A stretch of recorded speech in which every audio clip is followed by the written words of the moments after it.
Good evening, members of Spiritual and Cryptid Encounters. Welcome to Spiritual and Cryptid Encounters Open Mic Night. For those following it on Restream, YouTube, Facebook, Twitch, and for those who follow my show TikToks under ABCS895, I'm your host for tonight here on Spiritual and Cryptid Encounters, ABCS. Hope everybody is having a wonderful evening.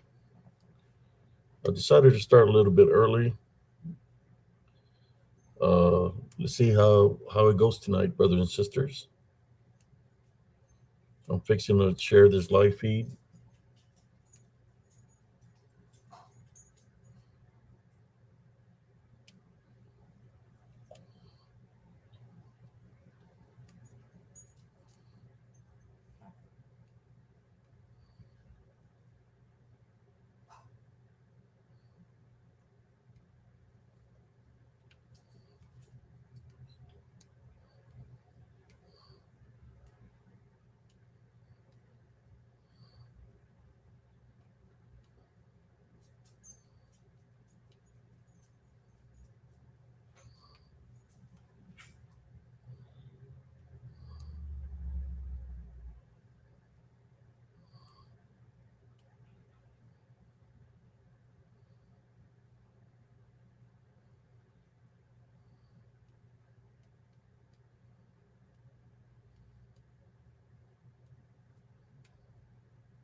There we are. We're all shared out here in Spiritual and Cryptid Encounters.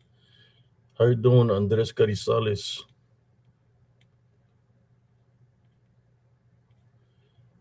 Yeah, I've been resting, man. It's just sometimes, uh,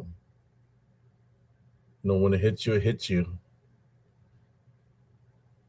No, I stay active throughout the day. I do my workouts.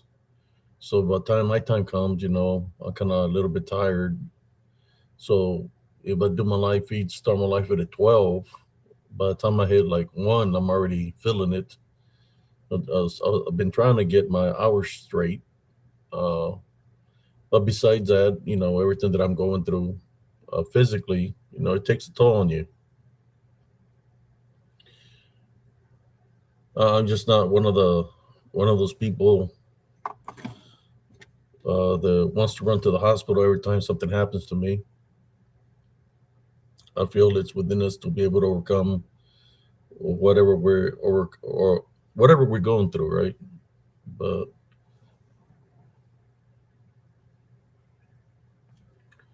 well, that's good that you're doing well, Andres. You know how it is, man. No, sometimes, when I was in the military, I'll be up like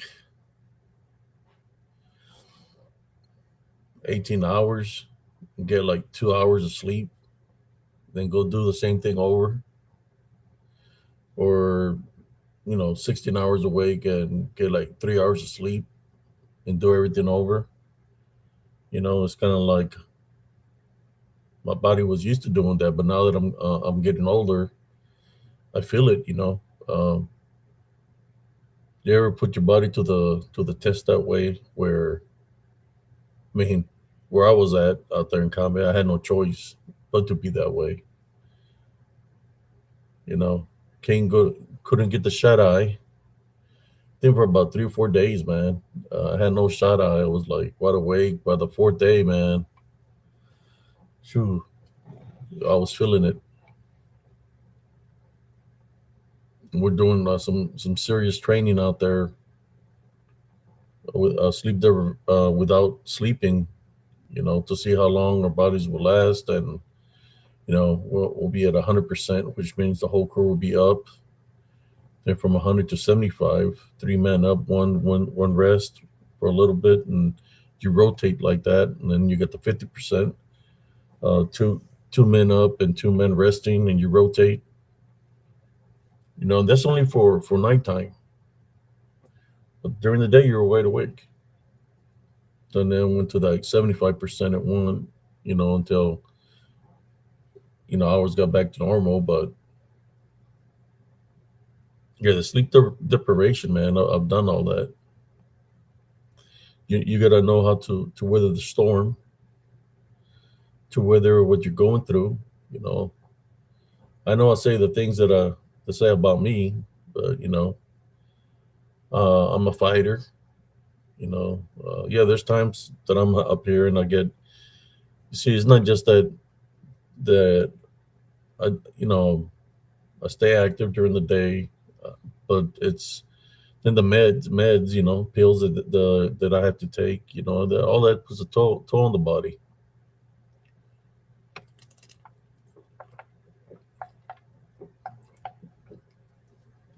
I remember when I started doing all this, my family members would say, "Well, maybe it's just in your imagination, everything that you're going through. Maybe it's just side effects of the meds that you're taking and all this stuff." And I said, "No, before I was even taking any medication, I've always been able to sense spiritually, and your spirit, right, is not going to lie to you, especially if you're spiritually blessed with a to be able to see and sense. The Heavenly Father's not going to lie to you. So you had, when you they put you on something, you have to work around it, right? Keep a record, annotate things to know what you're going through. And a lot of these people, they try to come up against me here on Spiritual and Cryptid Encounters, that targeted me. They don't know the left from the right. They really don't. I've done this thing, the things that I'm going through when I say I'm going through something, because I am. I have no reason to lie. But it doesn't mean that I don't know how to overcome what I'm going through. Uh, but yeah, when I go through things, I go through things. But when you've been through it before, you know exactly what to do to overcome what you're going through. Prayer is important. Rest is important, but staying active is important too. You can't just give up. You gotta stay active. You gotta keep on going.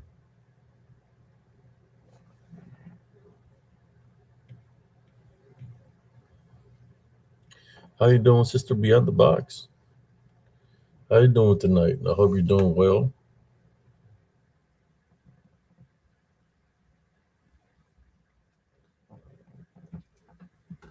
Yeah, it's some people just don't understand. It's not that they don't understand. They just they don't have the mentality, the wisdom and knowledge. They don't have the mentality that I have of where I've been and what I've done and what I do. Whether it be physically or spiritually.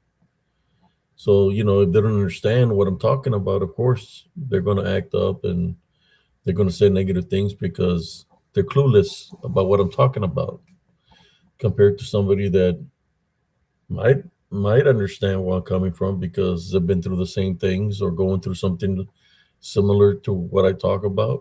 They might understand. But for this one, I know when somebody gets mad, it's because they don't understand. They don't understand. So that's one of the first things that somebody that doesn't understand is going to get upset, right? Because they can figure out what you're talking about. They've never been in a situation to even uh, have the idea of what you're talking about. So what are they going to do? Instead of trying to understand what you're talking about, they're going to want to change the subject to something else of what they believe in or something like that. Instead of trying to understand where you're coming from, right? What you're trying to say, because they're not up to that spiritual level that way. You know, they rather rely answers from man, right? reading old scripture, reading things of the past. Uh, they're like that for a reason. Things of the past are for a past for a reason. If these people will stop and think that the Heavenly Father blesses us daily, and we have the ability to do what those before us did in the past, and that's the abilities they had was because they were being blessed by Jesus Christ to be able to travel, to be able to go and do the miraculous things that He was doing. They had the ability also, just like they had the ability then. We have it now, but it's about having your faith and believe in Him. That's the only way we're going to be able to have those abilities. But the number one thing is having a relationship with the Heavenly Father, Jesus Christ. Uh, he'll bless you and just wash your Q's and P's. Have the understanding. Don't be looking for answers in things of the past. The answers he can bless you with the answers just like he blesses me with the answers. You know, I try to make it as easy as possible so people even people that might be illiterate could understand, right? But there's just some people that don't understand because that's not what they want. You know, I don't know how. Well, why would they want to be below maggots? The things they're searching for. You know, trying to cause confusion amongst my brothers and sisters, trying to deceive my brothers and sisters. So here we are. Yeah, that's fine. Sister beyond the box. I understand. I know how that is. They kick on me sometimes late at night when I'm doing the lives. That's why I decided to do one. I was going to do it at 10. So I said, let me do it at 10:30. Uh,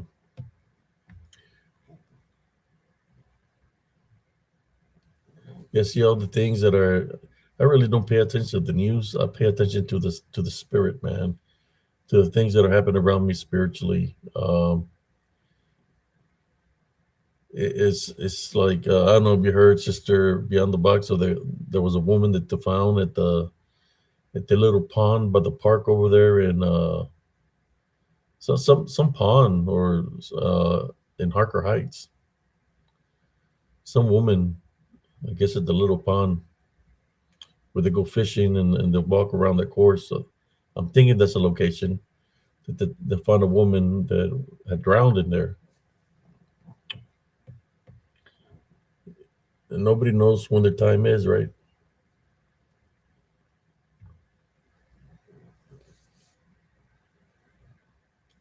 Has everybody done the Christmas shopping? Everybody's already bought all the presents.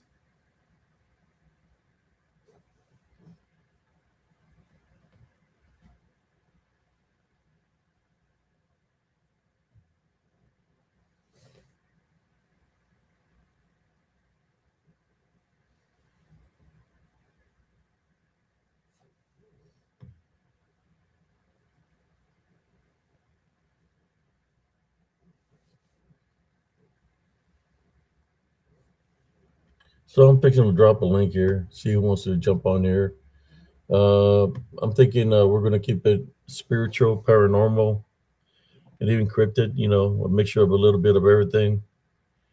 Uh, no, no, no Jose Cantus here tonight, or no Le Bubu, or no Allah, and none of that stuff here tonight.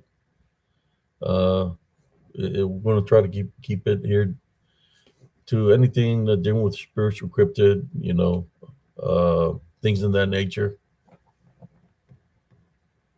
So here we go.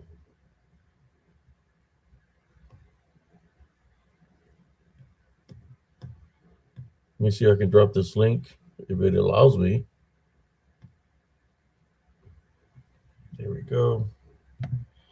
This link, I'll pin it up on top. It's pinned on top of whoever's on the stream. The link is pinned up there. So there it is.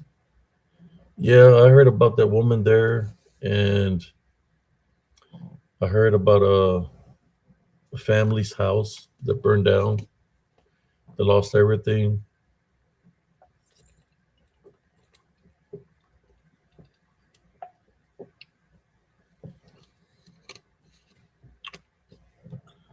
But yeah, no, nobody knows, man. You just gotta be alert, be ready, spiritually and physically, because you don't ever know when it's your time. I know I've been fighting for a while now, man. It's been months. What I've been going through has been months. But sometimes I feel bad, sometimes I feel good. It's one of the things that it's like I can do good for a week or two, and then all of a sudden I'm back to where I was at. If I do something about it, uh, it will be after the holidays because I already know, that they're going to try to use me as a guinea pig if I were to go seek medical attention. That's what the VA does, and I don't want to be no guinea pig. I had a friend. He's 100% already, and he was telling the things that were happening to him. The things that were happening to him is kind of like what happened to me right now. He was up there in Operation Digital Storm also. He was an engineer. He was the one that was blowing up all the mines, the obstacles that were breached. Uh, all the Constantine wire and mines.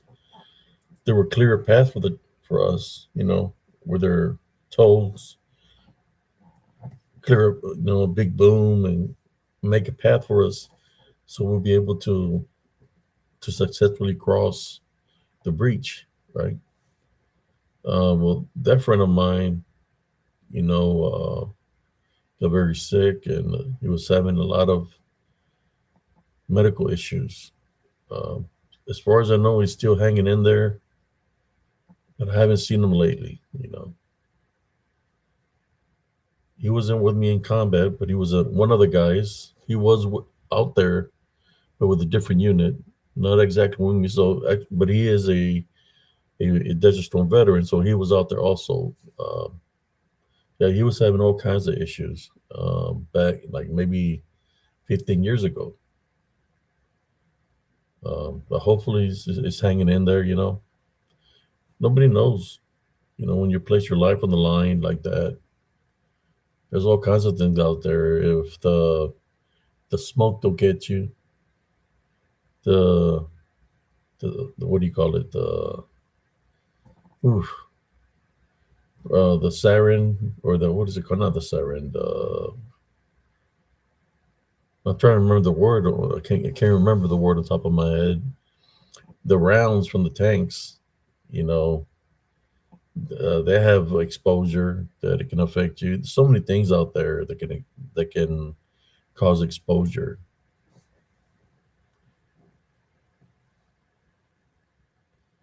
Yeah, he's an engineer, man.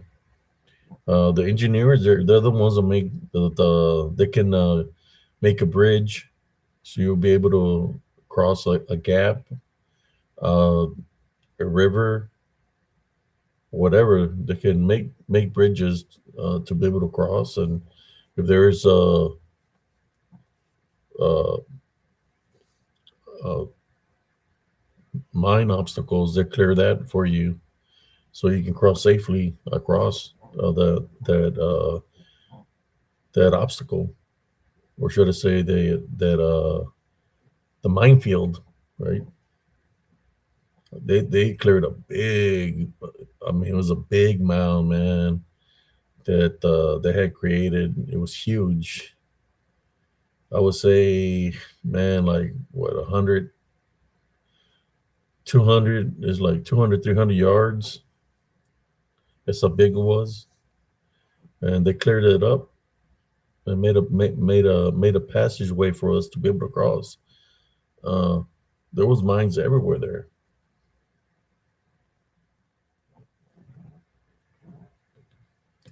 How you doing, Sparky?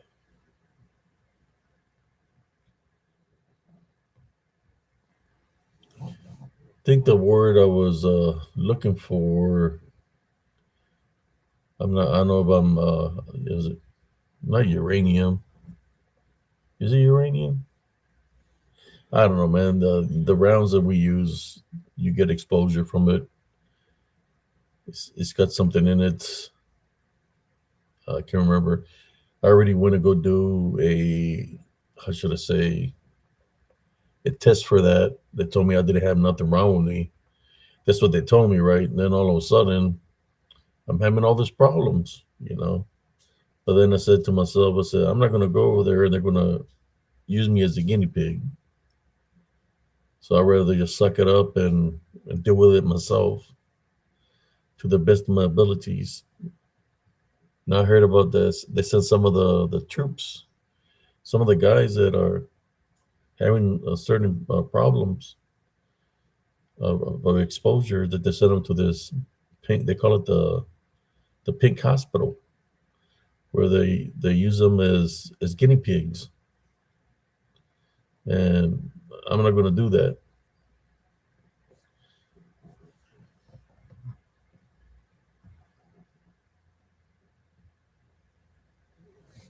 There we go, the engineer corpse. Yeah, they're pretty good, man. These guys, people don't give them credit. The credit's supposed to go out. And to me, man, like engineers, mechanics, they're out there with us. And of course, we handle the big boys, the tanks, tank to tank battles. But that kind of support, if it wasn't for them, we wouldn't be able to breach those big obstacles. And without the mechanics, the tanks wouldn't be able to run. It would have problems. So, the mechanics are very important in a combat environment. And they're out there with us. They're not fighting the front lines, but they're able to help us if we have problems with our tanks. It's their job to take us, pull us back, and fix on the work on the tank to get it back 100%, so we can be able to use it back in the battlefield. In war. Um, there you go, depleted uranium. That's the word. That's right. That's the word I'm looking for. I know it's some kind of uranium.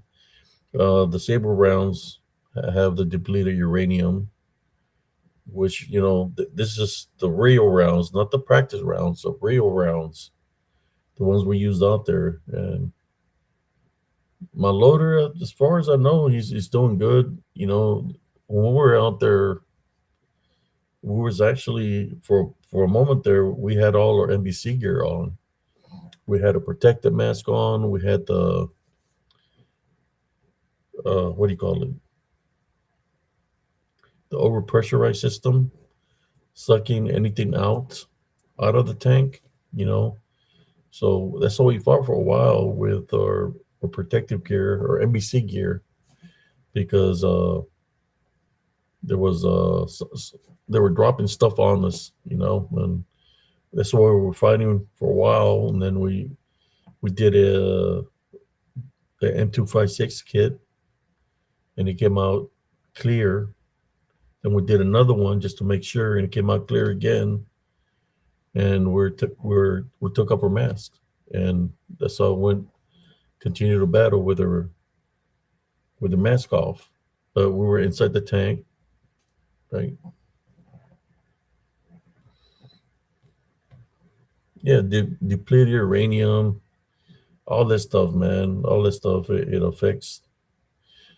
You know, uh, when people say that a blood agent is not a massive a mass a weapon of mass destruction, they're lying, man.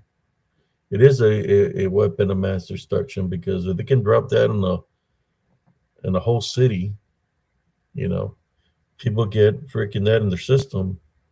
It causes blood clots inside their bodies, and if they don't have the antidote, right, or they have to go through the procedures, the blood clots they travel and they hit the main organs, the heart, the liver, uh, the brain, and that's it, man. They're dead. So those are weapons, man. Any chemical agent is a weapon of destruction. I know people think about maybe they're talking about an atom bomb, right, or a nuclear weapon. Yeah, those are weapons of mass destruction too. But there's other things that are weapons of mass destructions that many people can die. If they can use it in the air, they can use it in the water to contaminate the water source. The water source. People drink the water. They can cause many deaths.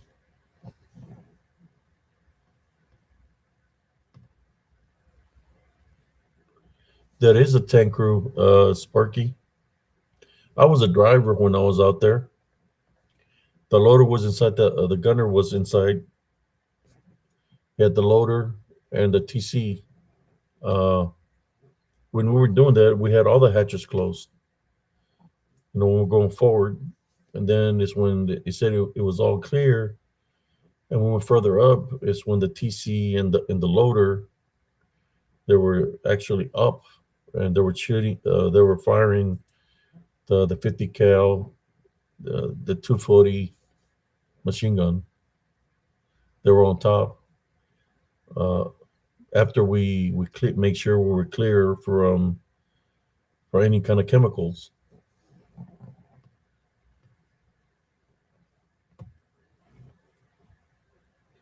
And another thing we did, we stayed away from the range of their tanks. We left like a I'm thinking like I think it was like the game plan was like 600 to 700 uh what do you call it, yard 700, yeah, is it yards or feet? I don't know. We had a like a gap in between us and the enemy that we could touch them with our rounds and they couldn't touch us. So that's how we defeated them because our tanks could shoot further. We had like a 700-meter gap.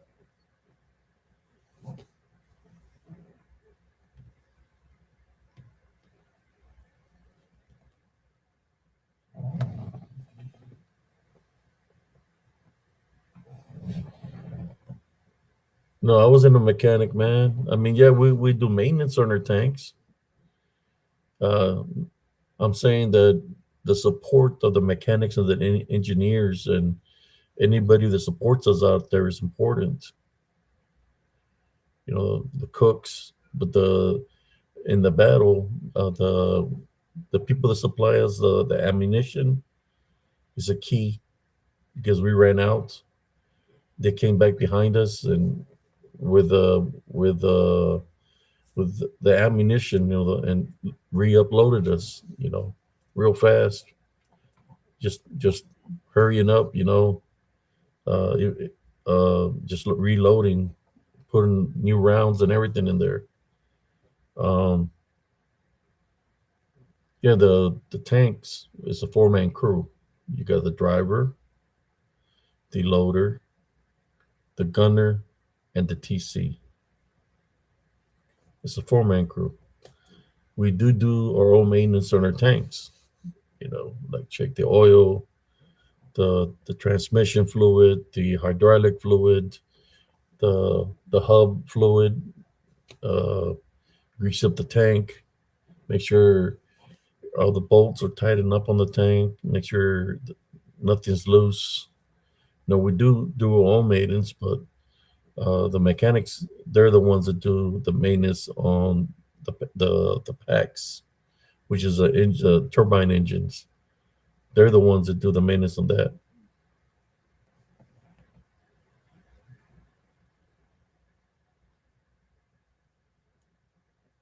No, I said that it's important in combat to have the support. Those are the people that I always respect, man, because mechanics is one of them. Mechanics are up literally almost 24 hours, man, when they're out there in the field because they're always working on the vehicles. Somebody's having problems with something, they'll go up there like 1 in the morning, 2 in the morning, 3 in the morning, sometimes 4 in the morning, trying to work on the vehicles. You know, cooks, no different. The cooks, they're the ones that provide us with their meals. It's not, we got the MREs and stuff, but cooks, all the support we can get is important. And of course, we're the ones that train to fight, offense and defense, and that's our job. We do a lot of training. It becomes first to nature. You know, you do the training over and over and over. And it becomes first to nature. You know the formations that you're going to do, uh, and it just the training is very important. Like for anything, right? Anything you do, you gotta practice. You gotta practice to become that good, and that's why they put us on the front lines because we're the best of the best that the army had to offer. So they placed us first, the front wave.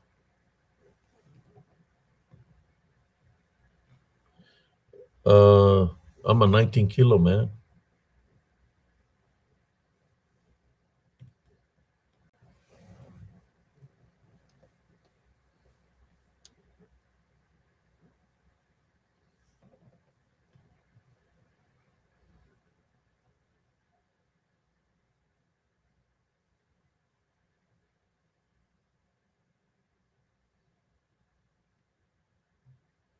Well, throughout the years, I did everything. I was a loader, a driver.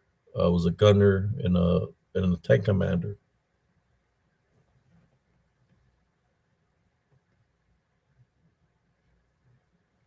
So here, go. Let me drop a link here. See Houston, jump on and talk.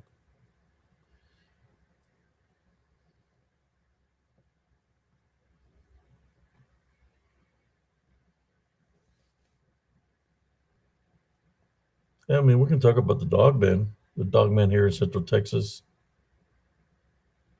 I'm winning some things, man.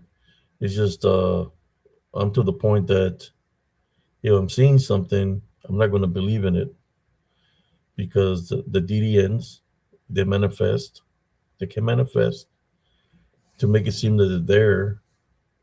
Uh, but that's when you have to put that spirit to the test or the manifestation.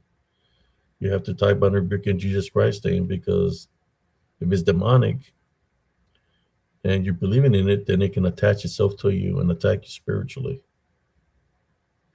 You want to talk about that? Whoever wants to jump on here, let's talk about that.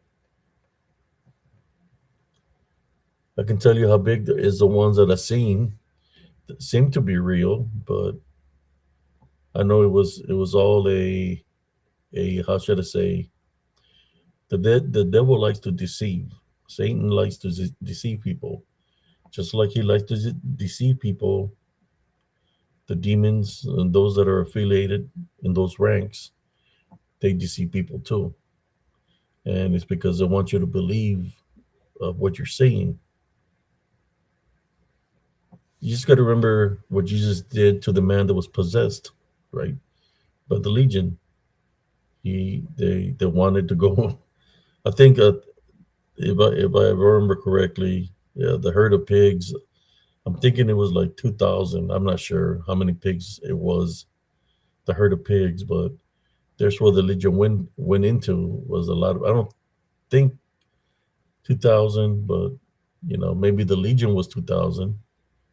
But yeah, they entered the herd of pigs. Uh, then they went off a cliff or something like that, and went into the ocean or something.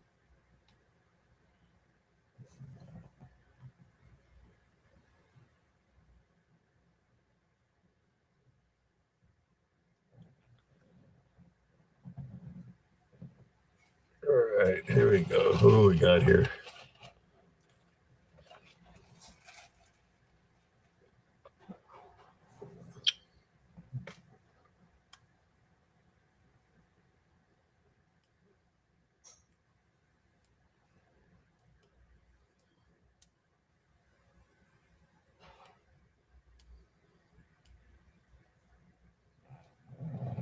How long were you in the military, Sparky? You say you were a 45K MOS. How long were you in the military? I was in from 89 to 99. I joined in November 15th of 89, and I got out in November 15th of 99. Did 10 years.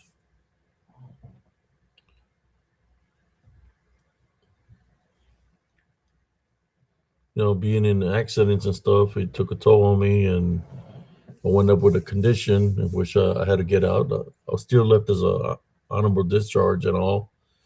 It's just I had to wait to do everything with the VA when I got out of the military. My unit sucked that I was in. They didn't want to support me in any kind of way, even though they knew that I was medically, what the doctors were saying, they didn't want to support me. So I had to do everything. I didn't get out with a percentage. I had to do everything on my own when I left the military.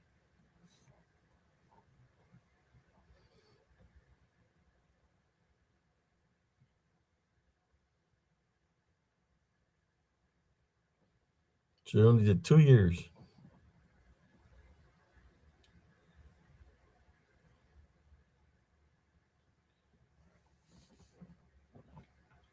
The, I know the when I signed I signed for 4 years initially. I don't know. I don't know. I know for sure you have to do your first 2 years if you're in the full army. I mean, the regular army. I think you gotta do serve 2 years in order for you to get your GI Bill and all that. At least 2 years. But I know when I joined, it was 4 years. Back then in '89. I don't know how it is now.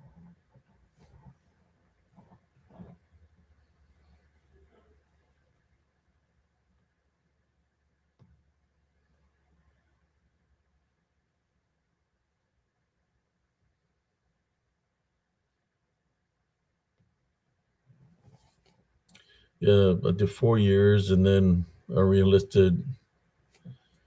I don't know, three. I didn't go for you know, they never really gave me a bonus. So the only thing I got was some education out of it. Every time I reenlisted, I would say, well, I want to go to college. So summer times, um, they would send me to to be able to do college during the summers. So that's what I would do. I wouldn't be going to the field or nothing, but on that time frame, I would take a break and I'll do the college. Every time I reenlisted.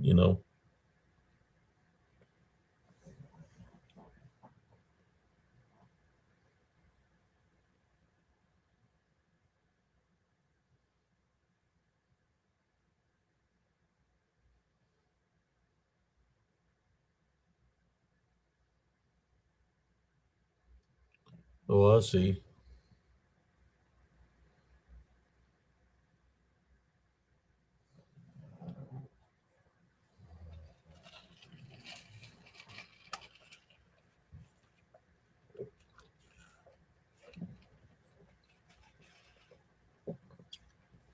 I believe I still even got my jail bill, man. I still got that. I haven't even used it anymore. I was gonna go back to college and everything when I got out, but then it's when I went up getting going through a lot more things. There's one thing when you place your life on the line. Something always happens. Something new happens every year.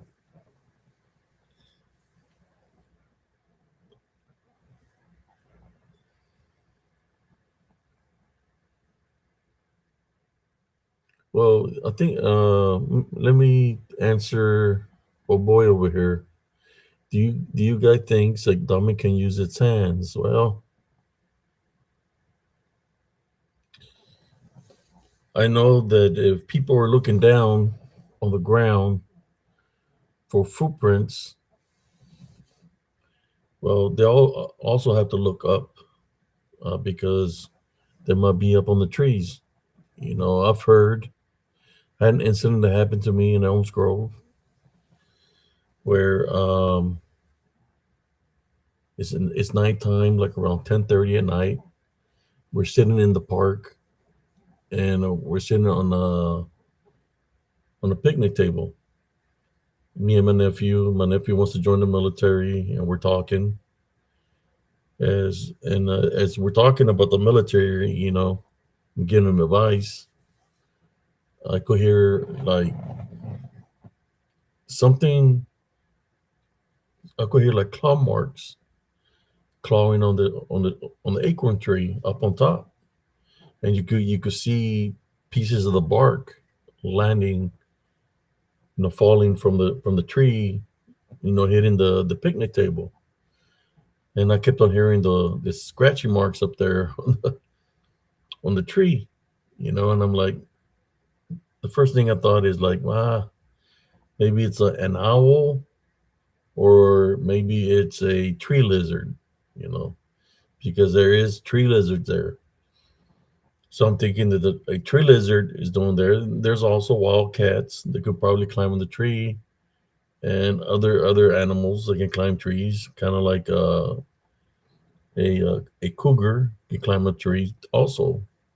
So I'm hearing these claw marks, right? We're hearing them all night. We're there for about 30 minutes, 30, 40 minutes. Next thing you know,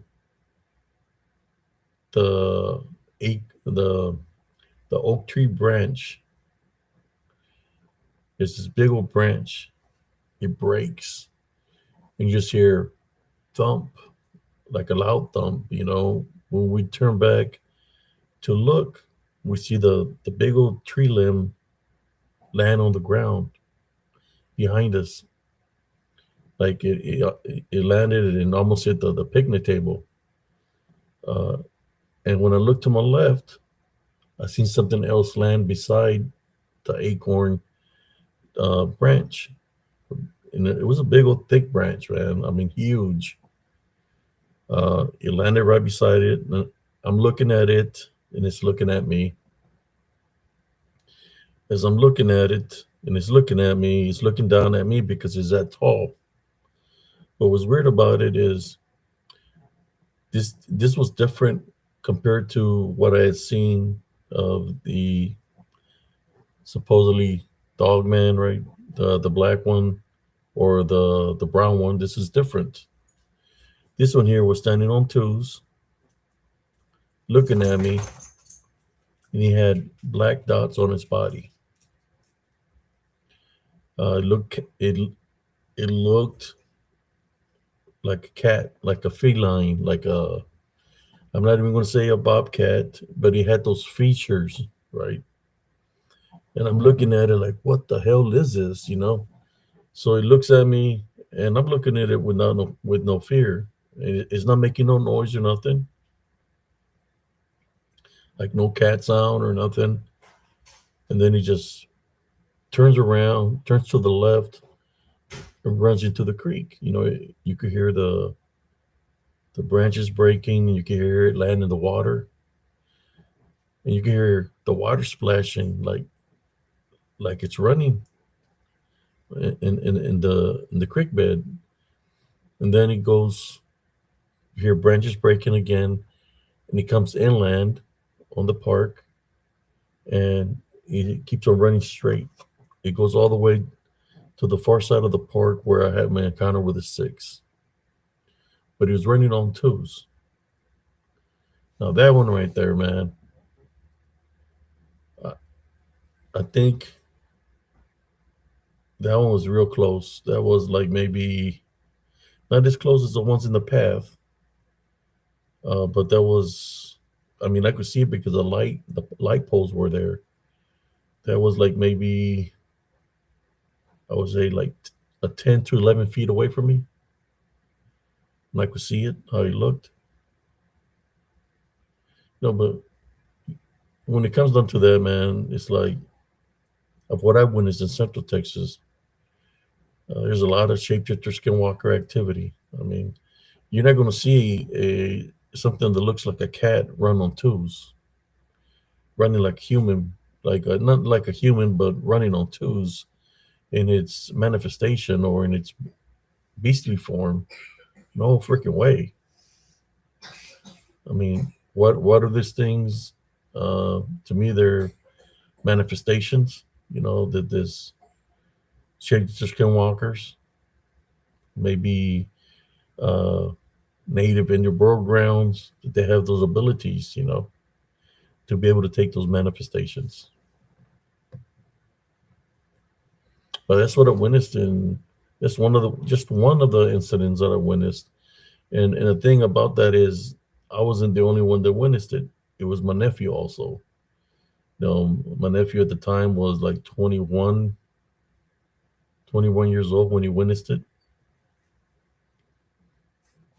It happened right in front of us. So I'm gonna drop the link here to see who wants to jump on.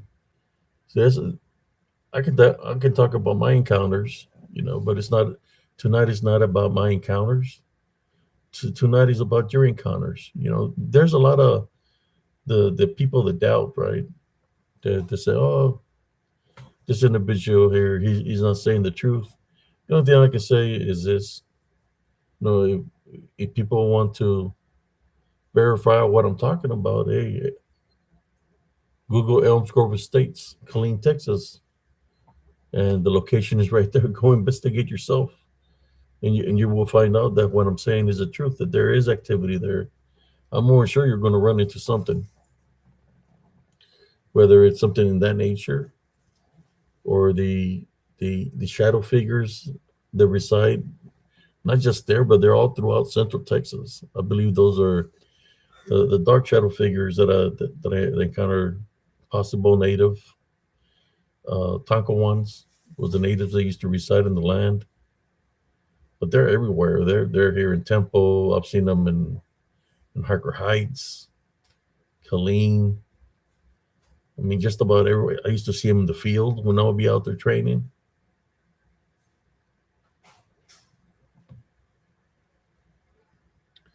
But there's a link if anybody wants to jump on there. Uh, but to answer the question of the guy right there, man, I think they do those manifestations like that. Uh, there's definitely some activity there. That's all I can say. I know that when I seen one of them, I said a type under rebuke in Jesus Christ's name, and it disappeared. It was in full manifestation. It looked real.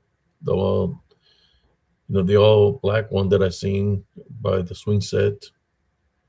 That when I said a type under rebuke in Jesus Christ's name, it disappeared. It vanished. But then I gave it a little bit of belief that it might be real. And then when it started attacking me unseen, because I gave it a little bit of belief that it might be a cryptid or something in the flesh. Then it showed me that it wasn't something in the flesh because it started attacking me spiritually. And that's where it became spiritual warfare for me there in Elms Grove. I mean, they started coming to my home. banging on the walls. Dents. Imagine the dents on my mobile home is on a metal frame and it's off the ground. And whatever was coming to my mobile home had to be very tall. You gotta understand that this shadow figures that could float in the air, that can fly. So a lot of possibilities, a lot of things that can be explainable spiritually. You know, it just depends how you view things, right? Depends how you view things in life. You know, I would say there's a logical explanation to everything, but it doesn't have to be that it's something that's real. It could be something that's spiritual. To me, of what I noticed, I believe it was more spiritual, but not everybody's gonna believe in Jesus Christ. Not everybody's gonna believe about the balance of good and evil. You're gonna have some people that are just gonna living in the moment. So their beliefs is gonna be different. They're gonna say, "Oh, it's it's something prehistoric. It's something from the past. It's a Bigfoot. It's a werewolf. It's a lycanthrope. And they're gonna believe in that. You know, uh, I spent from 2004.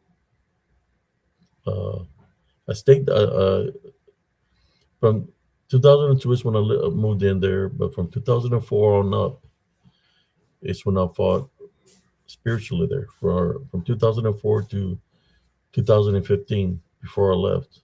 So I knew that what was there. It could be confusing because imagine this. Imagine going to the park and seeing a tree that's missing bark, like something was crashing the hell out of the bark of the tree, or something was rubbing up against the bark. Which bears do that, right? And but there's no bears in Central Texas. Or sometimes we'll find shredded bamboo all over the park by the picnic tables and the swing sets. Shredded bamboo, like shredded in fine little pieces. You find things like that. Sometimes you will find a big old pieces of branches blocking the paths, like something's telling you, "Hey, don't come this way." So they're blocking the path, so you're not be able to enter into that area. Sometimes I will find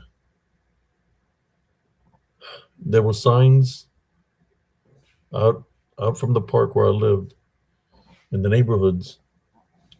There were signs of missing animals, cats and dogs. People say that they were missing their pets. They had rewards out for them and everything. Well, I was always running into the park. When I would go walking in the park, I will find tails of cats and dogs. Just the tails, no bodies. The only thing that was left from those animals was the tails. So I would get those tails and I would get rid of them. Now, what was happening to the pets? Were they being eaten by something big? If they were being eaten by an animal, right? There will be some kind of trace of blood or something in that nature where the tail was being found. I know these tails did not have no blood on them, just the tails that were left there, like here you go. uh, I know how sometimes like cats bring you a dead rat as a gift. Well, tails were being brought into the park, and they were being placed there on my daily walks, my routines. I will walk. They were being placed in those trails. like, here you go. And when I would look at some of those pictures, I say, hey, this tail looks like the tail of this dog here, or this tail looks like the tail of this cat, you know. So I was always running into that. And I was go till I run into the den.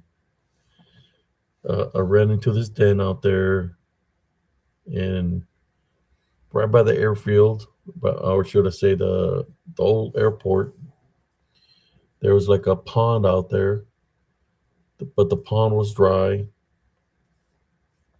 I passed the pond, and I seen a, what do you call him? A Rottweiler. It looked like he had a leash or a chain hooked up to a tree. And when I got to it, well, the Rottweiler, uh, he was dead. He had his spine ripped out of his back, and you can see the spine ripped out of his back. So I'm looking at this, and then I start looking around, and I'm seeing all these dead animals out there.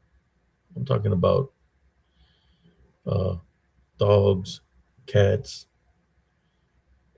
fox, coyotes, possums, you name it. They're everywhere. All these carcasses of dead animals. And when I'm looking around, I see like a circle, a big circle of nothing but hides of dead animals. Uh, that's when I told my son, because my son was not in the circle. I told my son, son, don't come any close. Just turn around and start walking. Remain calm, because he didn't get to see all that. So uh, I walked behind him, caught up to him, and we got the hell out of there. But yeah, it was a den. But what was strange, it was a perfect circle. You could see the circle. Like, I don't know if something landed there, but why would there be so many dead animals on that circle radius? What killed the animals? Was it a person? Was it a rituals being performed out there? For there to be so many dead animals, something had to happen in that nature. Uh, Sometimes something was trying to get into my house. Where my cats, I had two cats and a Chihuahua dog, and I kept them in my restroom. And it was a little window like this, and their window was being ripped off. Like something was trying to get to my pets, to my two cats, and to my little Chihuahua. You know, I don't know how many times I had to replace that screen, but something was trying to get to it. Now, was it something real in the flesh trying to get to my pets, or was it the shapeshifter skinwalkers? Was it the shadow figures? You know, so much activity there. So it's kind of like I can I just can't understand or believe how some of these people that said that they're Bigfoot researchers and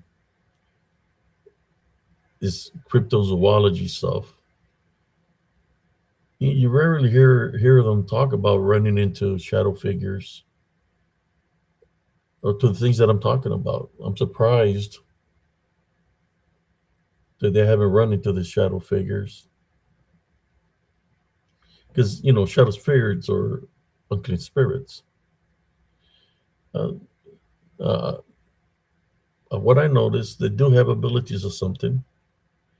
They do have abilities of leaving something behind, negative residue, uh, black goo, the smell of sulfur, smell of pestilence. But at the same time, I'm more sure when they disappear, go back to where they come from, that whatever they left behind, they take that with them too. because he could only be here temporarily, because it's a manifestation. So that disappears also. So who do we got here tonight? Let me see. I'm only seeing one comment on there. I'm trying to see if anybody's on commented on Facebook. It is open mic night tonight for those who would like to talk. Let me see. I dropped the link there. Let me see here on Facebook.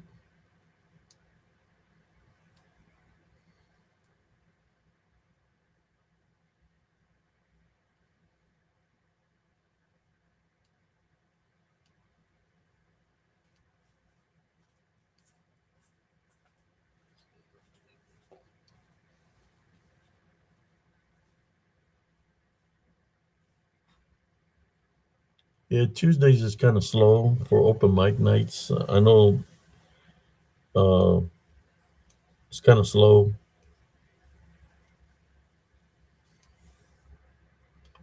but I started early. Normally, I do the lives at 11 on up, but I started early.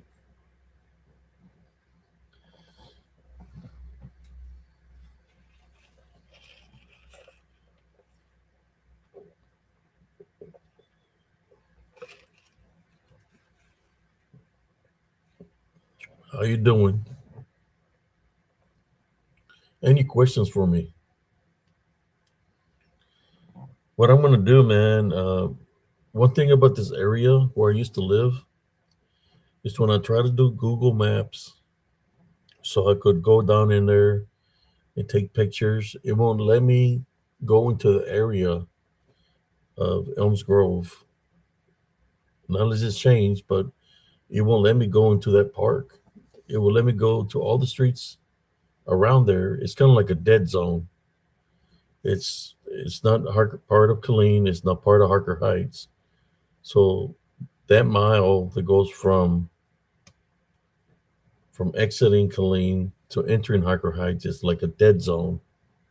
It does not let me go into the mobile home park to be able to take pictures or anything like that through the satellite.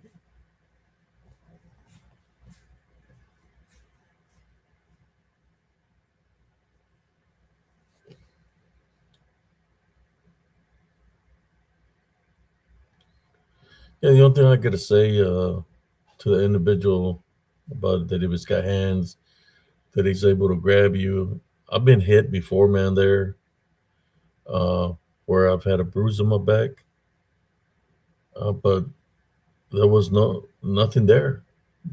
When I was fighting spiritually, I would get shoved uh, very hard, so hard that I would fly like 4 or 5 feet in the air, land on the ground, tumble and roll, get up with my guards up, but there'll be nobody there. Imagine getting attacked by something that's invisible, or should I say, in disembodied form, that it hit you so hard. Let me see. Let me tell you some of the things how they attacked me there in unseen form. Should I say disembodied form? Uh, One of them, I was walking with some groceries, and I was kind of making a shortcut through the woods, and there's like a little cliff that you have to walk down the cliff to go into the creek. Once I cross the creek, I'm into the property of Elms Grove, in which I'm there by the park, and I walk up through the park and walk down on the street, and I'll go straight to my house. It was a shortcut, instead of going all the way around on the highway. It was a shortcut through the woods. I was walking with my groceries, and I heard somebody running behind me. And next thing you know, I feel somebody shove me from the back. Like, I had my groceries in my hand. They shoved me from the back, and I'm flying off the ridge, just like still like a 14-foot drop, possibly a 15-foot drop or 16. I was able to grab onto a tree, was a skinny tree, and the tree bent all the way down as my feet was going to hit the creek bed. I let go, like maybe 3 feet from hitting the creek bed. I let go of the tree, went back up in the air. I landed safely in the creek bed, but my bags tore where I had my groceries. You know, I had gone to the. Then I'm looking up to see if I see any movement or anybody out there, but there was nobody out there. But that's where I got shoved. Was by the creek bed. There was another one that I got shoved off. The there was like a ditch, a big ditch. Was coming off the bridge, and I got shoved from the back also there. And I could have broken my leg, but thank God I didn't. Uh, so yeah, imagine getting hit by something that's in spirit form because he's unseen, but they still have the ability to make contact with you. And that's something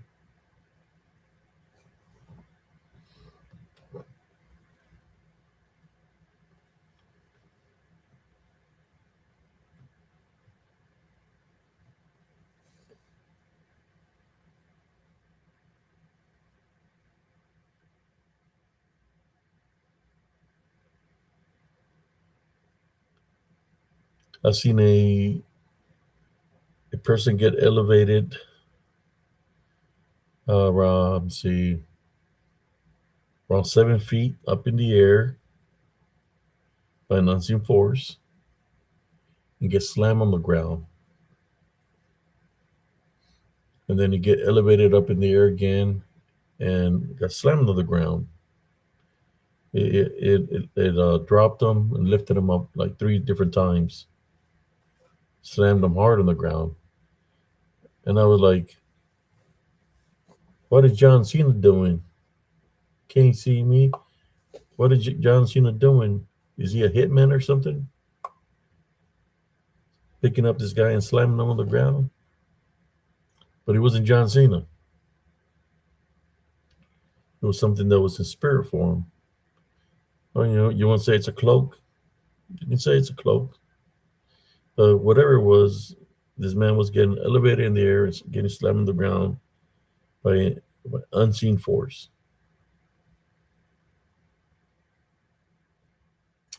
I figure that those investigators that are out there, these professionals, that they will see something like this.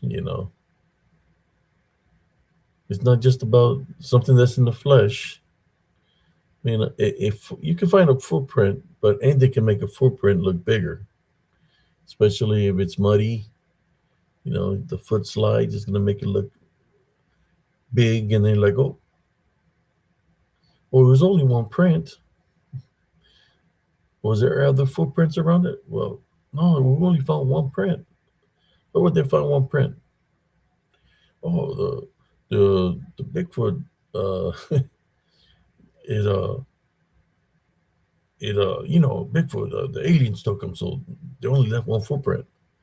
Now that footprint, the one footprint right there, is from when the person takes out the boot and makes the mark on the ground. Then of course I have to clean their foot to put the boot back on. So that's only why there's one footprint,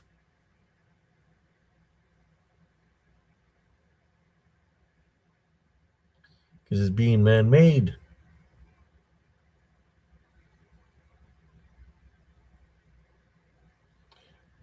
Oh, you know, they always have to have some kind of excuse. Well, they got taken by the UFO.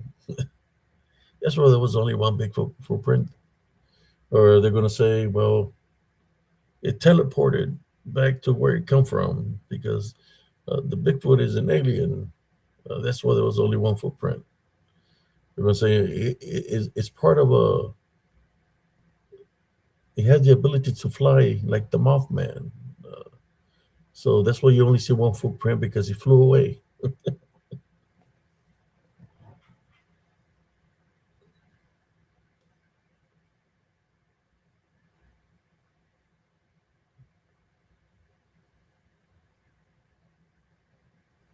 because it was something in the flesh, right? That Bigfoot is going to run into a tree. How many times have y'all heard that a Bigfoot has gone into a tree? Into a tree. If it's in the flesh, if it's gonna run into a tree, you might get knocked out. Other two things going to happen. It's going to knock the tree down, or it's gonna knock itself out if it's something in the flesh. But they say that it goes through the tree, into the tree. Well, then it's because it's not a Bigfoot. It's something that's in spirit form. The only things that can go through objects like that is something that's in spirit. That's the only way.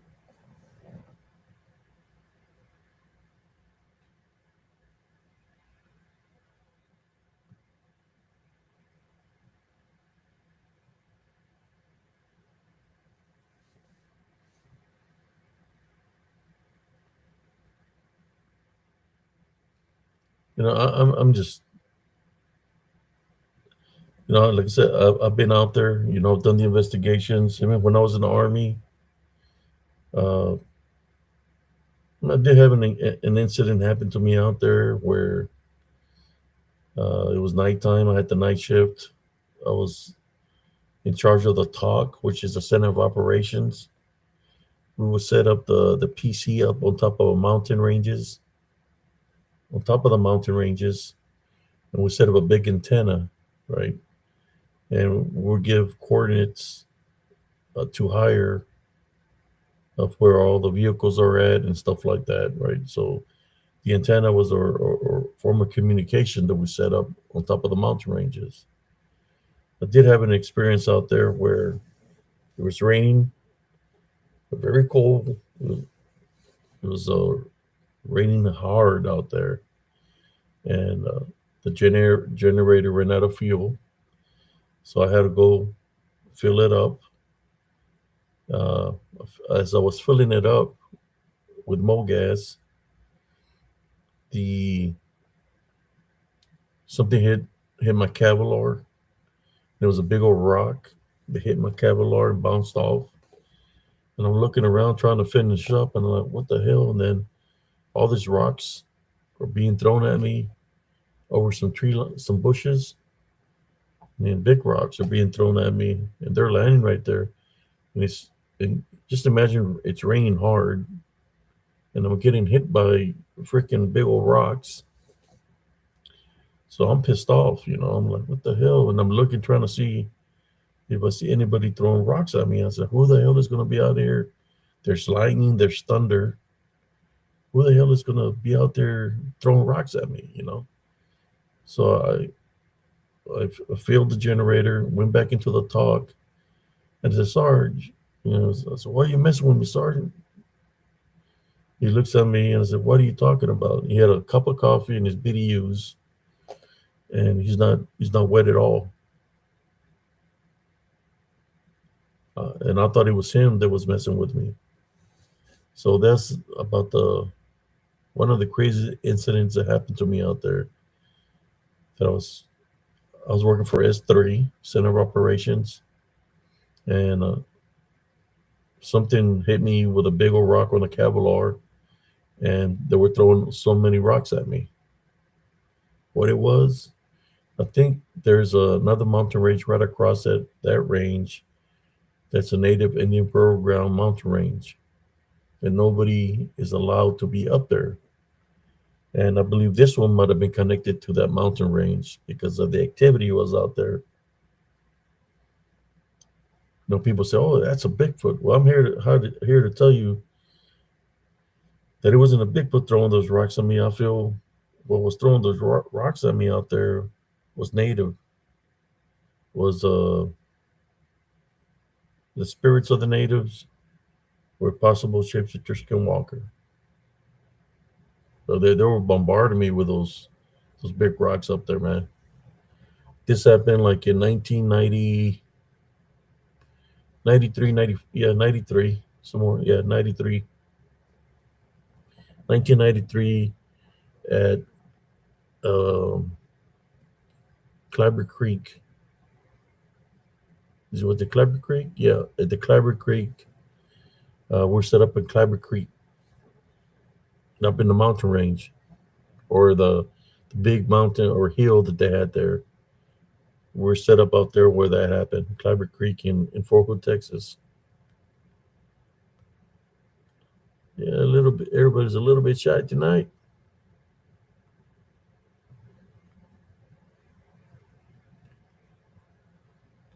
Yeah, we got a brother Joel. How you doing tonight, brother?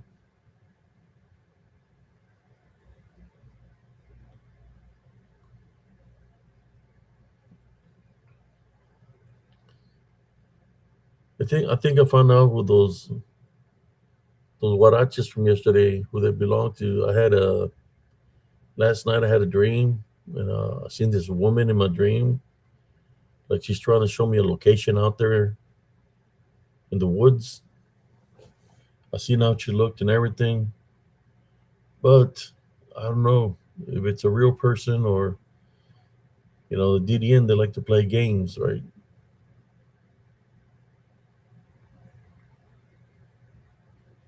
She showed me a location out there, but DDN likes to play games.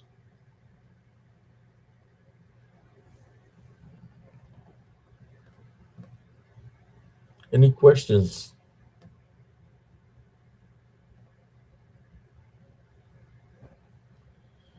I think this where a lot of people get the Bigfoot confused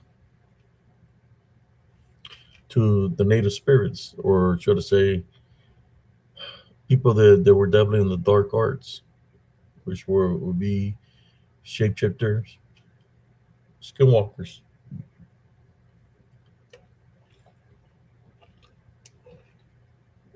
because everything they do, those are signs to me that that's what they are, shapeshifter skinwalkers.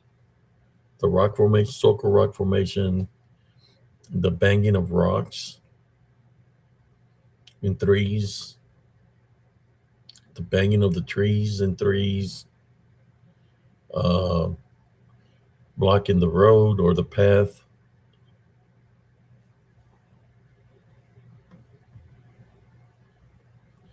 He is working, I believe. Sister Anna, he's working.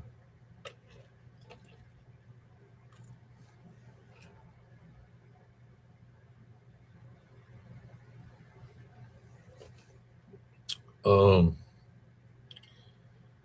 if you really pay attention to any native tribe, a lot of things that the Bigfoots do,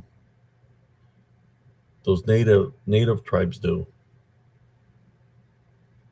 It makes me wonder what they really are, right?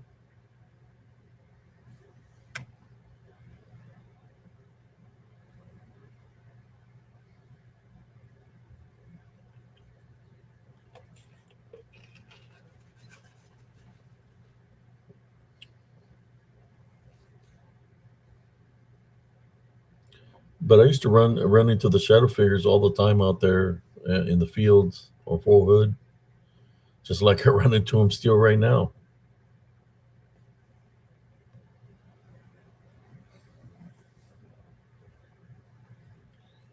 I'm more sure that there's the shadow figures that there wherever there used to be a native land or a should I say native in your burial ground, that you're going to catch activity in those locations, that you're going to be able to see the shadow figures, kind of like the picture that I have from a long time ago of when they ambushed me, and they ambushed me in the shadow figure because that's their territory. It's still their land, right? Regardless if who buys it, who builds on it, it's still their land because they were here first. So If there was spilled blood, that by itself, if they died tragically, spilled blood, uh, ritual sacrifices, things of the nature, they're always going to have some kind of territorial authority because of the spilled blood that's on that land, or if they made some kind of deal with something, right? And that's why there's so much activity like that, and people just don't understand. They really don't want to talk about the spiritual aspect of this shapeshifter skinwalkers when it comes out to Bigfoot, because if you compare it, it's more of native than anything. But the native elders will say that the Bigfoots were demons, that they would come for their children and take their children, right? Corrupt their people. How can they corrupt their people? Well, they corrupted them through witchcraft. And what's another form of corrupting somebody? Well, means they will possess them, the possessive people, in which that's where you get Wendigoism from. Wendigoism. It's like a form of possession. There's people that get lost in the woods, and then you see them. They got the eyes rolled back white. It's because something has control of that vessel. So that's kind of like where Wendigoism comes from. Of course, they say that Wendigoism is uh, when the human they the flesh, human flesh, and they become Wendigos. But the thing with the Wendigos, it has to do with possession. That's why their eyes are all back white, because they're being possessed. So that's why I understand why they want to take the spiritual aspect out of anything cryptid, because it all coexists with each other. And if you really pay attention to it, it's more spirit than in the flesh. Because if they were of the flesh, well, how we people do. We'll have a one in captivity, whether whatever cryptid you want to think about, or we'll have a body in display at a museum. But they don't have nothing like that, because to me they are spirit. You have more spiritual evidence than any physical evidence. People make a cast of a footprint is not physical evidence. You're just somebody making a cast of something. Real evidence is the key. Uh, but I've seen their manifestations out there. I've heard them growl at me. But when I hear the growling, uh, they're in disembodied form. I can't see them because they're invisible. They're vibrating at a different frequency, and they're looking through the veil, in which they can growl. I can hear the growl, but I'm not seeing them. Like I said, they're vibrating at a different frequency, and the veil's being lifted enough for them to make the sound of the growl. But they're not there physically. They're there more spiritually. This is one of the reasons I wanted to talk to try to talk to some of these people from the Bigfoot community, but they see me as a threat because they bring the spiritual aspect of things, which would take away that the Bigfoot or any cryptid is 100% flesh. Now, I've got a lot of proof here at Spiritual and Cryptid Encounters. I've seen the proof that I got. I think I have more proof from this last video. I just haven't worked on it, but I need to work on it to debunk it. If anybody wants to jump on and let's talk about this, you're more than welcome. I'll drop the link. I hardly see any Bigfoot believers jump on here and try to talk to me about this. Now I figured that we could come to a conclusion of some sort, right? Let's talk about it. But nobody wants to talk about it with Brother Abe is from those communities. I think those communities. I think some of them booted me out because I bring the spiritual aspect of things. I got the evidence of these things, how they can look. Very beastly. I think I have a picture or a video of not saying that it's a Bigfoot, I'll say a manifestation of what people call a Bigfoot and a dogman side by side. I think I heard some people debating that there's no way that a Bigfoot or a dogman could coexist with each other. No way. Well, there is a way. If they're demonic and there's just a manifestation and they're the same, uh, that can coexist that way. Let's see. We got OZ Patriot. That a Bigfoot or a dogman could coexist with Hello, each can you other. hear me? Hello? Hello, can you hear me? How you doing?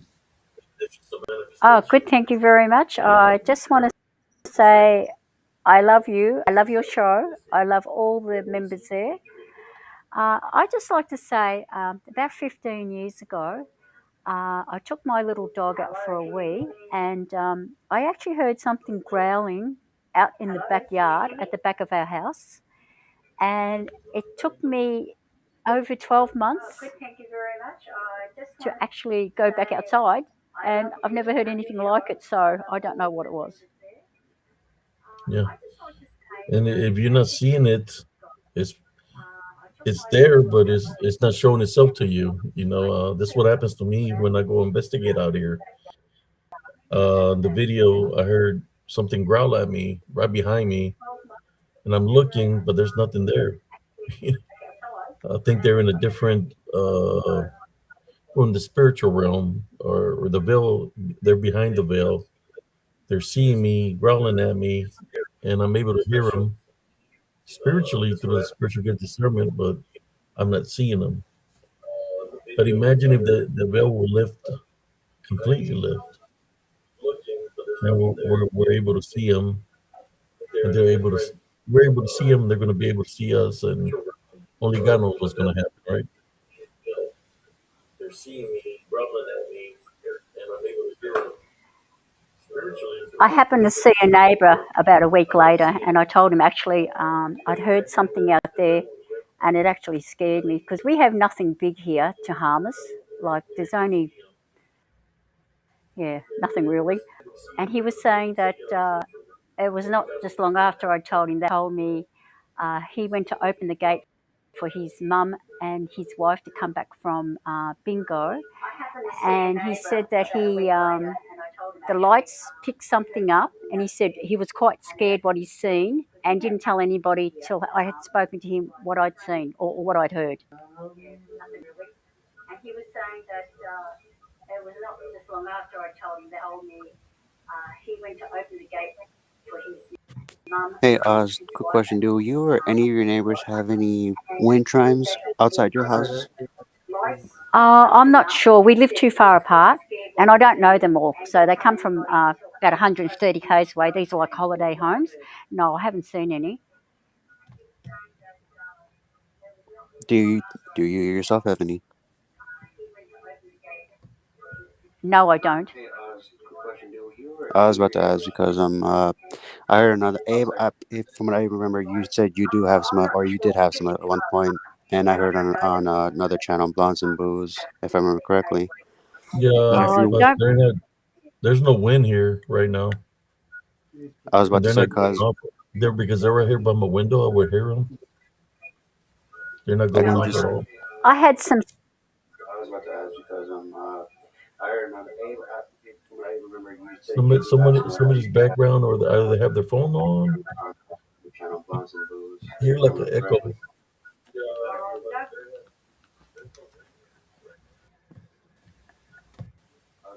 I know they got their either on YouTube and it's echoing.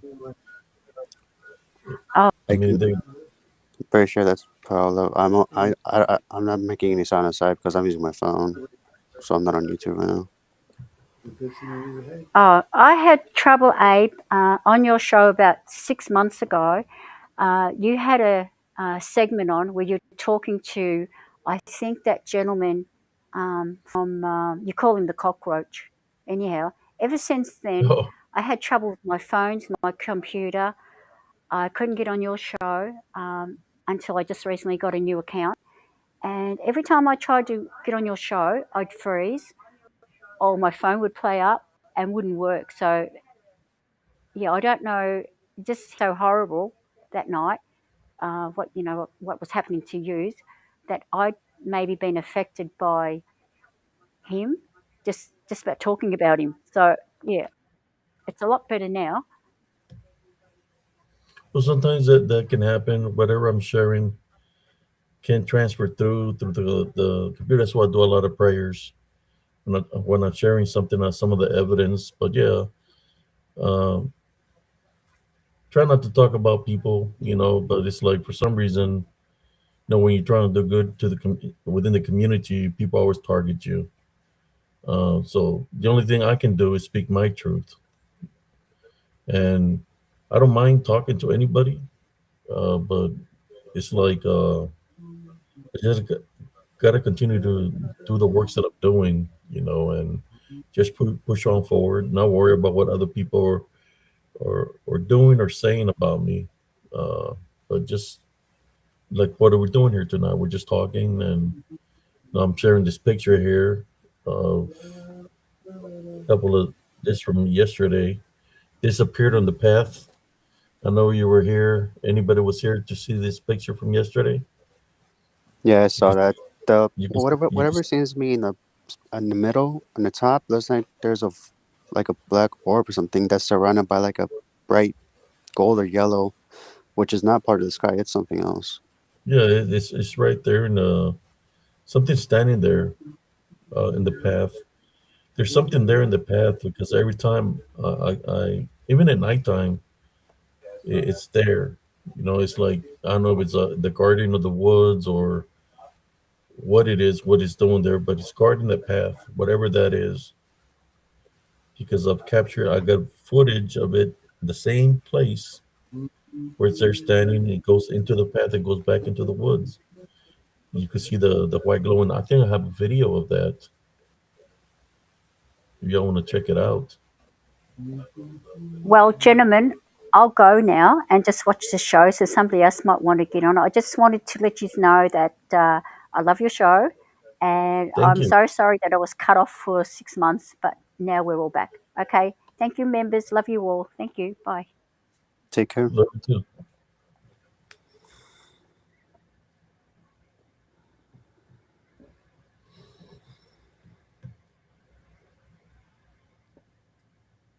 Pretty sure we saw the whole video yesterday night, right, Abe? I was Or trying to download the video, brother, to work on it, and it wouldn't let me download the video. Uh, I should have recorded it like I normally do off of Facebook. Then I can download it, but it's hard for me to download the video so I can really debunk it. I know that I captured a lot of things there. It's just with this other app that I use, I'm able to get close up and everything, to capture what's there. What do you think that is right there? And honestly, it seems like something was trying to manifest itself, or it's either that or hide from you because it knew you were coming in.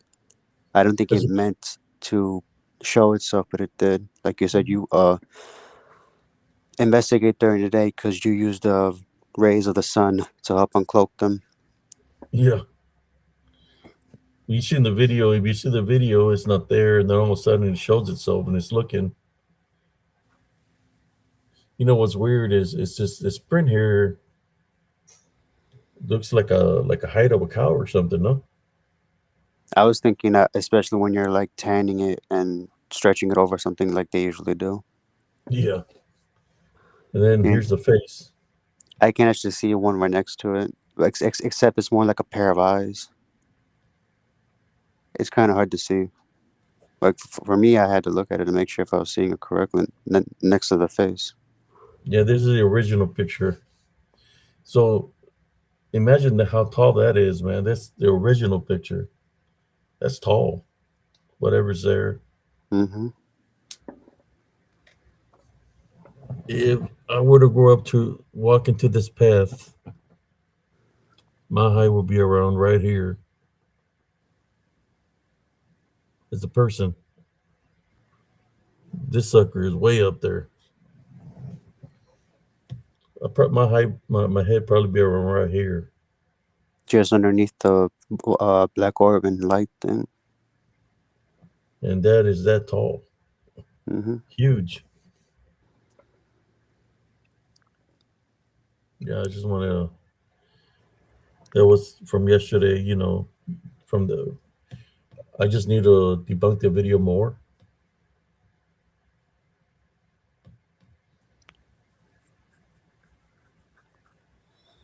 How you doing, Sister Cynthia? Yeah, hi, Cynthia.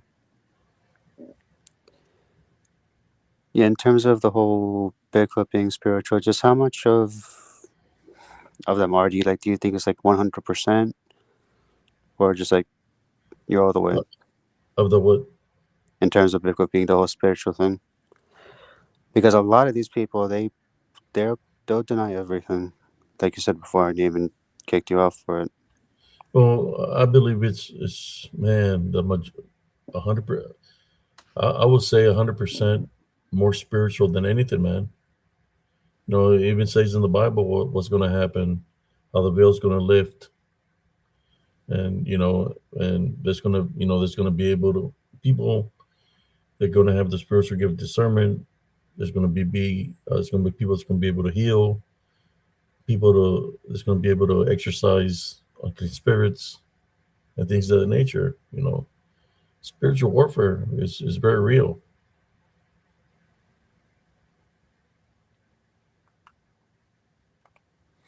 Yeah, I can agree. Imagine the times of that time frame when the Watcher slept with the women and created the Nephilim, because they say they walked on Earth, right, Yep. in the flesh Uh-huh. at one point in time, but they were created out. You could say kind of like out of magic in some kind of way. But they said they existed before the flood, and some still existed after the flood. Some remnants, right, of them or something like that. But then I know for a fact that they still exist, but they're in spirit form. You know, they're. I'm not gonna. I'm not gonna say demonic, but they do have demonic capabilities because of their fathers, which were the Watchers. So yeah, it's dealing with spiritual warfare. I got witchcraft and all that.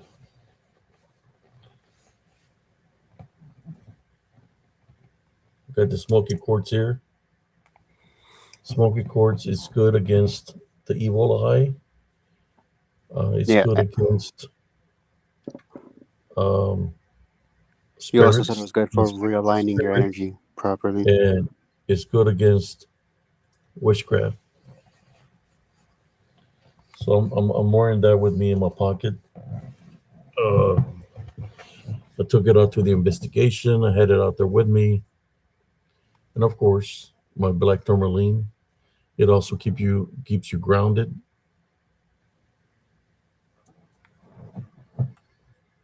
So, what do you think, man? I wish I could debunk this video more. I'm gonna try to find a way to download it so I could debunk it the way I normally debunk it. But yeah, there's a lot of activity in the video, man.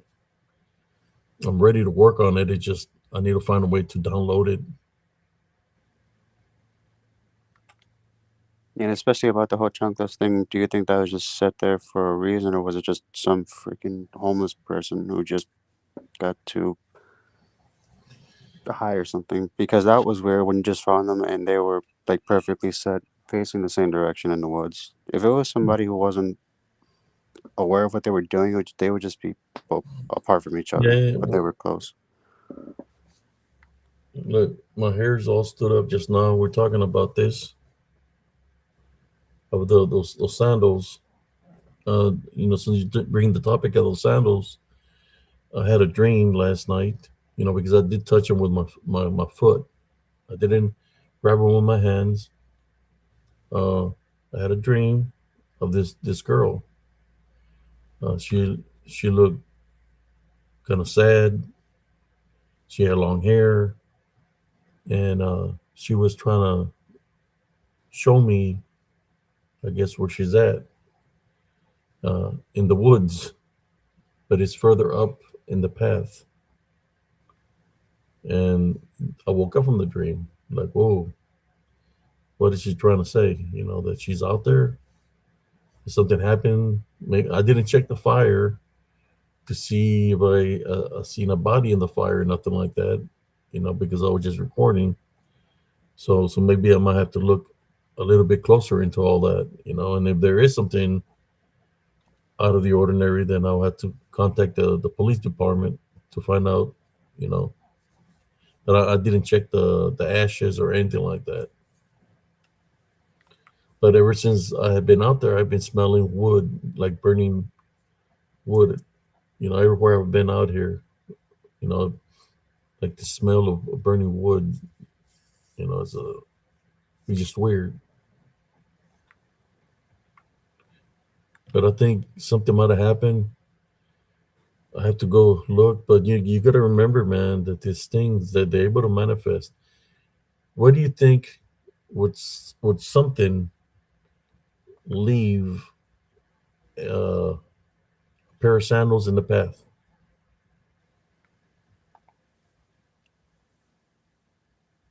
Well, the only reason something might even do that would be the spirit that showed you that vision or dream to show what happened to them. If it was something demonic or negative, there would be nothing left.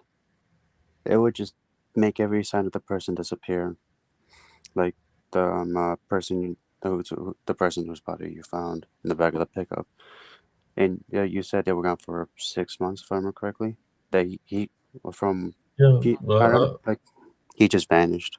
So the fact that you found those means that spirit came to you in an effort to show, like, this is what happened to me. Get the word out. In my opinion, I don't. Something negative obviously had to take a hold of her for her to just disappear.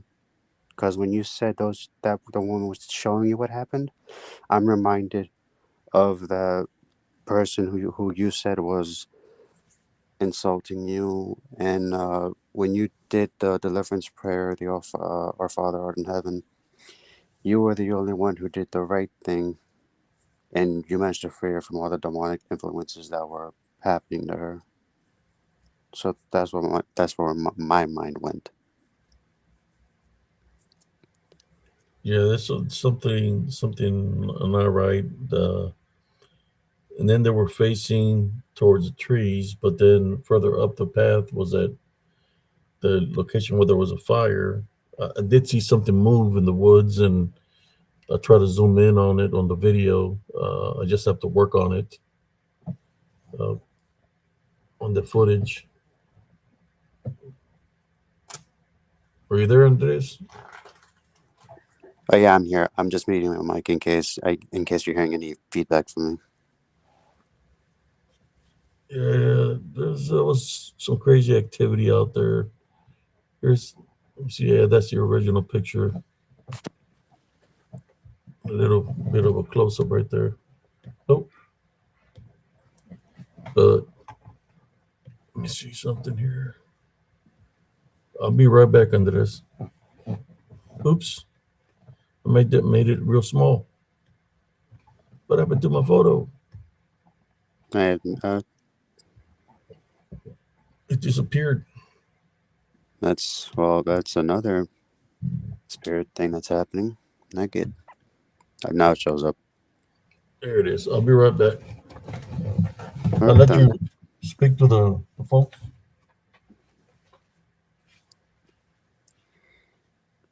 Hello, folks. My name is Andres. I am speaking while Abe is not here to do some stuff.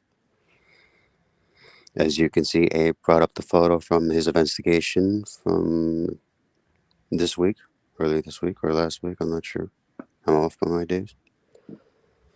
If you point your attention to the center of the screen, maybe a little down, you see a black dot or orb surrounded by in my opinion, would be like a bright yellow or bright gold. It should be easy to find, in my opinion. And as I was saying earlier, above that the orb is in, it looks like some kind of cattle skin. That's normally when you stretch it out and you're skinning it. You should be able to see there is a face above it. That is a bit hard to miss, but it's like it's above it a little, and you can see like the orb is in its. In my opinion, it would be around the stomach area, if that is indeed a face, which in most of the audience here can agree, and in our opinion, it is. And I do see a pair of eyes that are on, in my opinion, would be the right side, if I'm looking at it correctly. It looks odd because the eyes are, in a sense, they're tilted. I do see a bit of a nose. And yes, the black orb is weird.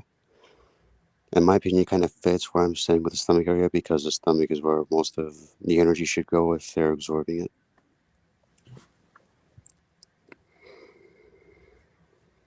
And I would like all your opinions on what that black orb could be. In my opinion, it's a void of some kind because it is in the stomach area, so that's where the energy would go if this entity was collecting all that energy. And thank you, Paula. Thank you very much. Thank you for coming on and speaking why you couldn't come on with Abe or PTRT. PTRT is hosted by Josh Turner and his nephews, Anthony and Tony. And Cynthia, I'm in agreement with you. Everybody who came in or has been here, make sure that you hit the like button. It would be greatly appreciated on this channel.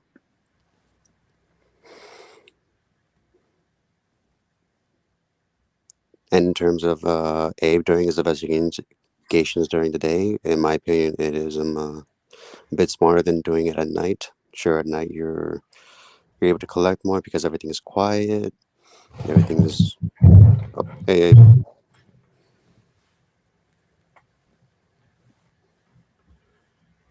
Here we go.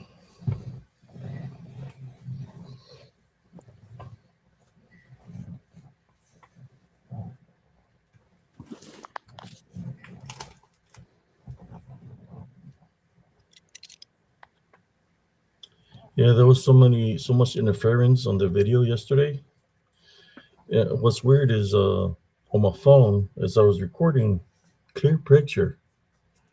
There was no interference. That's why I was talking about so highly about the service because it never broke. There was no interruption or anything. But when I was looking into the video, I was like, whoa, there was so much interruption that wasn't being shown on my phone. So I know it doesn't have to do with my phone or the service. It had to do with the land, the activity in the land. I can And there agree was with like that. people that were viewing the video yesterday, and there was like, "Hey, there's something. The ground is moving, or like glitching, or something." They were saying something, some kind of movement in the grass. They can see there was in some points in the video that you were showing yesterday that it was buffering a bit, and it only happened at certain times where you had the old service with Verizon. It would just cut out completely. When you changed over to T-Mobile, it was handling better and lasted stable throughout the whole stream, which is a good thing. And the moment it was like maybe a second or two before you showed the sandals. That's when the video decided to go like all Crazy. buffering. Yeah, that's when you know something's up with those things because that was not placed naturally. That was something spiritually happening.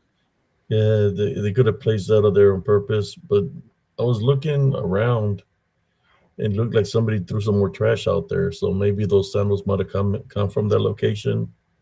But who put them there? Here's the question: who put them there on the path?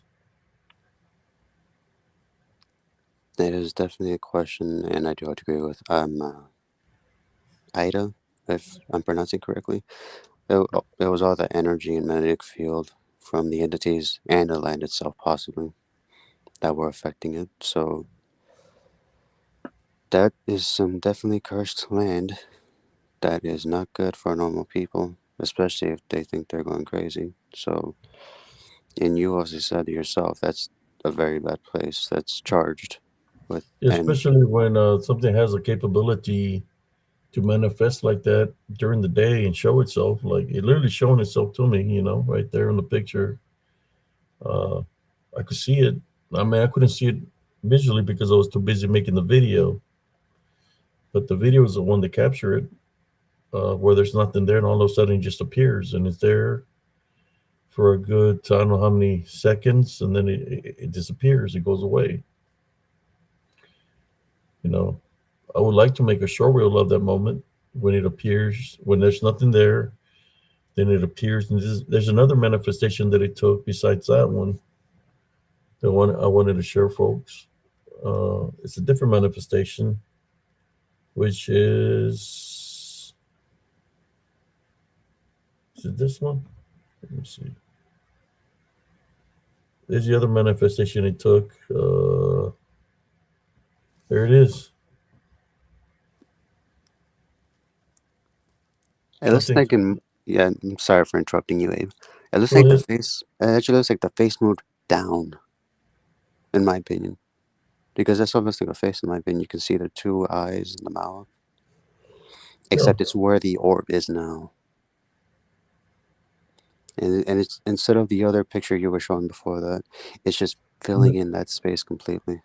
and there's something here in the path, like a some kind of shadow figure in the path, in the trail, blocking through. But it looks a little bit different than this. So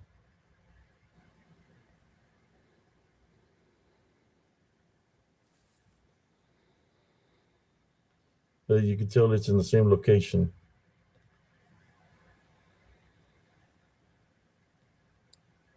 Something a little bit different. Yeah, you can't really see the orb in this video because it's being covered with the entity this time around. In that photo, at Mhm. least. So, Then I see something on the video where something was going in and out right beside me on the left side of the path, kind of like a portal. Yeah, there's definitely a lot of activity there. have you you did this investigation a few days ago, right? Yesterday. Oh, yesterday. Yeah. I thought it was longer than that. No, I just did it yesterday. I will thank you for correcting me. I wanted to make sure of the date. Have you investigated before in the month of December or no? This location. Yes. I think when I go do an investigation with my brother, one day there, and it had rained on us. It was, I think it's when the storm was there, but that was in the month of October. It's been a while I've been out there. Yeah, you and Jack were taking a break from to deal with some stuff, and after you guys got zapped.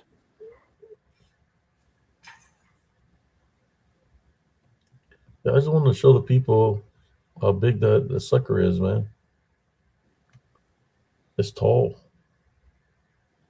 Do you think that entity is just as big as the owl that you saw on your on the other investigation, or smaller? Because in my opinion, Uh, it looks a little bigger. yeah, Whatever that is, and this thing you can clearly tell it is no owl. It has a face like a, in my opinion, would be like an ape because you can see the eyes in the mouth. You can tell with the other video, you can see the eyes moving, and you can tell the eyes are big, which is something an owl would have.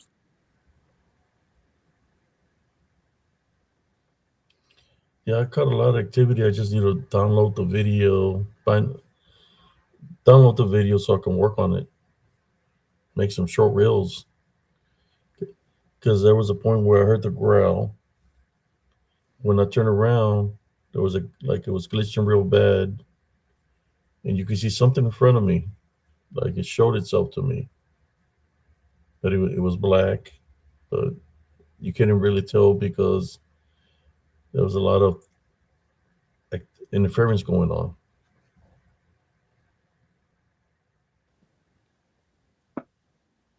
Yeah, there was definitely a lot of points in the video where you said there was a lot of interference and buffering, so that what you're saying is true. How how much could you sense or feel when you were around that area? You said it was like affecting you a lot. So was your like the hairs on your body standing up? Were you Yeah, when I went around the bend before I got to the sandals, I felt something, and my hair stood up. Then I took, went a little bit further. That's when I found the sandals and started recording. And uh, I, I didn't see no pixelation then because in my camera everything looked perfect. You know. Then there was a lot of areas like when I got to the fire before I got to the burning place where the ashes were. I seen something jump with my naked eye. I seen some movement, but then when I look at the phone, I had already said I think I seen some movement or something jumping, and then I look at the phone, and the phone kind of like stops momentarily, and then it goes back to normal. when you I'm mean thinking, jumped? I'm sorry I'm for thinking interrupting you. that the phone caught something. I just need to go to that spot to see what it's, get a closer look at what's there.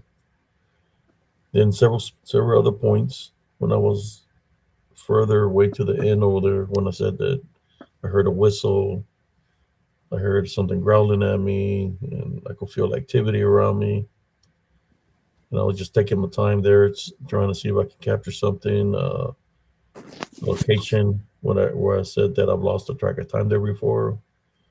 Well, when I was saying that, I seen noticed something wrong with the recording. Like when I reviewed the recording, like it repeated itself like twice. Like I was trapped there, like kind of like a time not a time warp, but a time trap Like a time where loop, you're repeating the same thing again. like yeah, like if you're stuck there.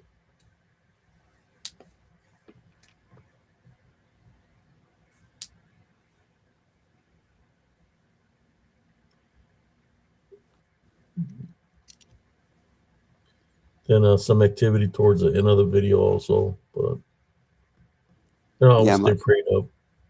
yeah, stayed prayed up. I could have sworn I maybe heard something near the end when you said you thought you heard something talking. In my opinion, Yeah, I thought I heard the voice of a woman. yeah, that's what I was hearing, the voice of a woman. I heard a voice of a woman talking, When I was by this tree walking back up the trail, I heard women talking. That's what it sounded like. But they were talking a different language. But you could distinguish that it was women talking. And I think that area where the women were talking was the area that I captured the picture of the witch. But you could hear him saying something in a different language.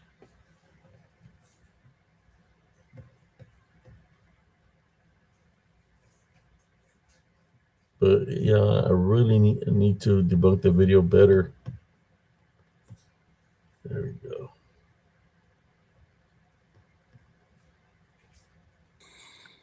For those I that are wondering what I'm talking about, it's called daytime video or daytime investigation. It's on YouTube. You want to check it out. There was a lot of interference. I just said you heard the whistle in the video while you did the live or I heard after a she did the video. whistle a couple of times. I heard the woman talking. I felt some movement. I felt like a growl right behind me. I mean, I heard it. Like I just need to go to the video, see if I can debunk it, so I can uh, make a show reel of when it growled at me. And then when I turned to the right, because I went back where I heard, I think I turned my head when I heard the growl. There we go. How you doing, cousin Jesse? Hey Jesse, man, what up, man? How you doing? It's good yeah, to hear you. I've been watching. I just haven't said anything. I've been Oh, watching since I came on. oh, Jesse, you suck, dude. I get you like being a ninja, but my God, we were getting. Well, I was worried because I haven't seen you in the chat for a few days. I was watching last night for a while, but I've been watching since y'all came on. Hi, cousin. Nice hat. Thank you, Oh, cousin. uh, Hey, man. I have a situation going on here. The dog seems to react to to my corner, and it growled and barked at the corner. Also, my daughter has seen something and heard something in her room. Uh, he thinks it's a duende, and it's the color green and fat, and it knocks shit over in her room. Wow. You know how Rimerville is, man. And I'm living on Monterrey, and I'm like about 4 or 5 minutes away from the highway, away from the co-op. Monterrey Street is which one, Primo? You know where Mr. Arriaga used to have his shop? You turn right down that Yeah. street. You turn right down the street and you go all the way to like almost the end before you come into the business yard. Where It's the a big house De La Paz used to live and down that road. down that road. Uh, like I said, the dog seems to where the dog food and the water is. There's a corner where the wall meets, and the dog seems to react negatively to the corner. A little while ago, it was barking and growling. It is raining over here right now, but it wasn't last night when it was barking and growling at the corner. And a little while ago, my daughter asked me if I heard footsteps, and I said no, but the dog reacted toward the corner at the same time. Yeah, but he went in there and found things on the floor. It's crazy.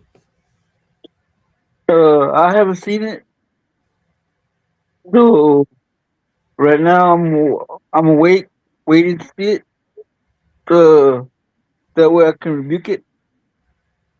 But if it is a duende, then it's gonna take something stronger than me rebuking it. You want to Are say a you little prayer, cousin? Yeah, I wouldn't mind. All right.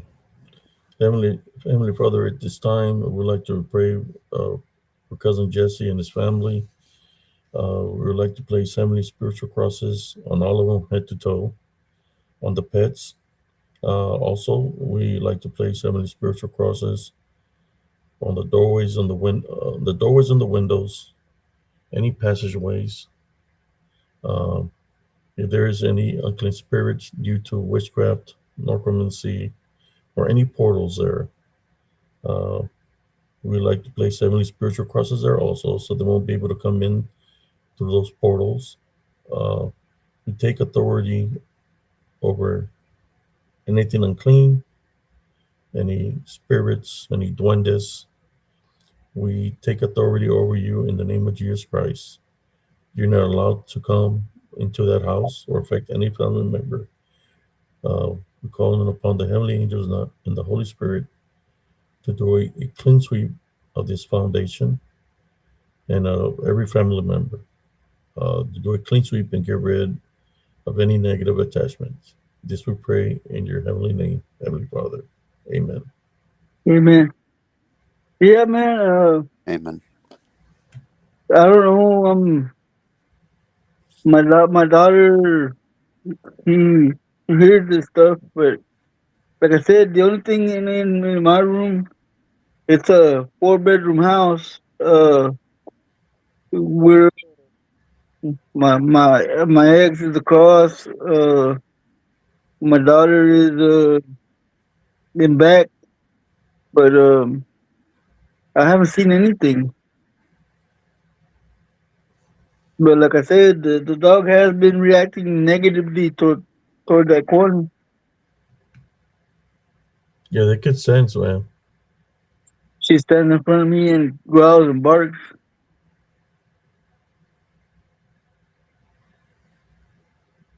But only during the night. During the day, it's calm.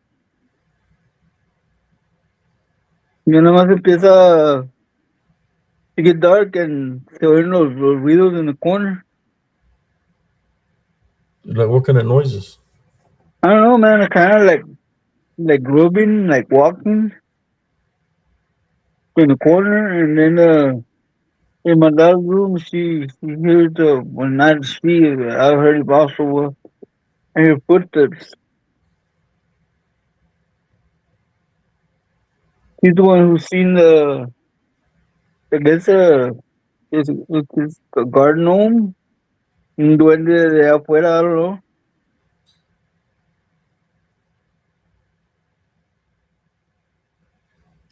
But the one that she seen said it was like a color green. So it's kind of like a little goblin, no? Something like that. But if it's in the house, then I need to find it and then get rid of it. With prayer help, but it's a face-to-face thing. Um, like I said, I'm hoping it comes to the wall. It comes to the wall and it sees me face to face, then I can rebuke it in Jesus' name. But um, I have to see it face to face. But yeah, man, I've been watching. Sorry if I didn't come on and say anything. That's fine, but No, Cynthia, I'm not a creeper. No, you're not a creeper, Jesse. You're a ninja. There's a difference, There's Cynthia. a You should difference. know that. There's a difference. the one that's creeping is the little duende, Yep. or a little goblin. Sounds like a goblin. She says it's color green. Did she say how long that was happening? So we've been here about a week. She's seen it like 3 days into the stay, but it's in her room.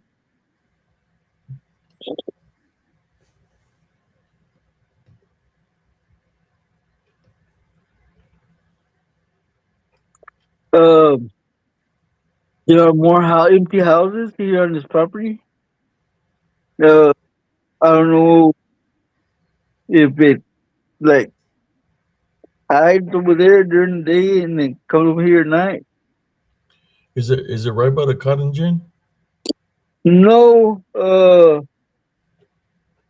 it's by the river. It's a couple of about 3 or 4 blocks away from the into that where my mom's house used to be. Yeah. Yeah, down that street in Monterrey.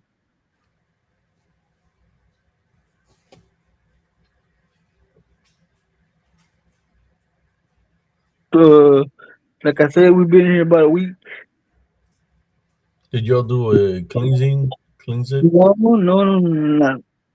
Uh, I haven't had time to do anything. I didn't feel nothing. I heard stuff, but I figured that there's no house and it said me. But I heard something walking over there. The door open and close, and both my wife and my daughter were in the living room when it happened.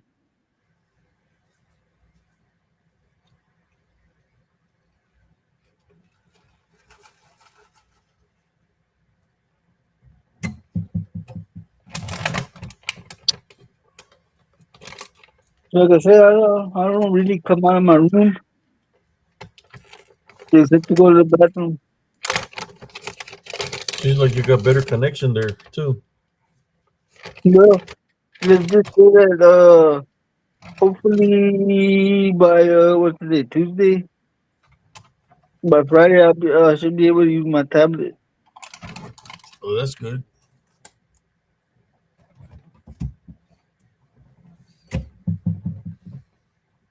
Yeah, I don't see myself crunching the salt, going round and round in the salt thing. Yeah.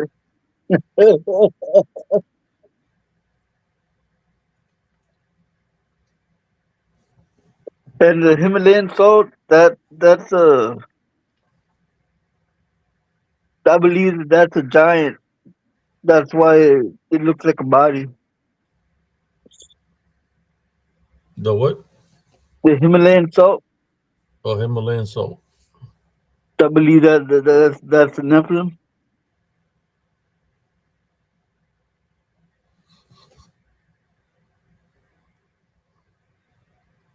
But yeah, I thought I'd bring that to your attention. See what you can see spiritually in this place. Um, we'll talk about it Is that more. location have like a shed outside? We have like two different houses outside. Yeah, I seen one. Is there one that's facing towards the house? Yeah, there's one in front and one in back.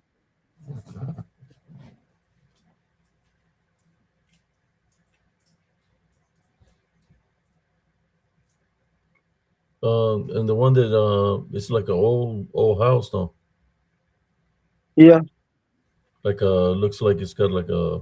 Does it have like a little porch in front of it, yeah, or like a where it had like a little? I don't know. It looks small. Like if like they're renting them out or something. yeah. It's we got the big house and they got a small house in front and a small house in two small houses in the back. Oh wow! And the people rent those out. Yeah, but right now we got the big house So there's nobody living there besides y'all. that I know of. No,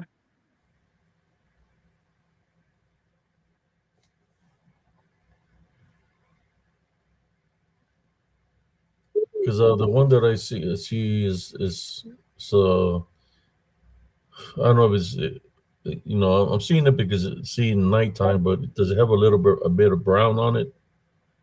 yeah, Yeah, that's the one that I think the that somebody was doing something there. Somebody was dabbling in something. it would be that house that I think somebody did something or was dabbling in something or summoned something. Maybe that's where the little goblin is coming from. But it's very dark, so it's some negative unclean spirits in there. Yeah, I kind of figured. Like I said, I'm waiting to for it to confront it, to rebuke it in Jesus Christ's name. Because I can rebuke it all day, and if I don't see it personally, you know what I mean? He's Yeah, seen it personally. yeah. It doesn't. I don't know if there's like one room in there or, but it's small. Yeah, it's about 4 or 5, no, but yeah, it's small. I'm seeing saying 1 or 2 inches tall.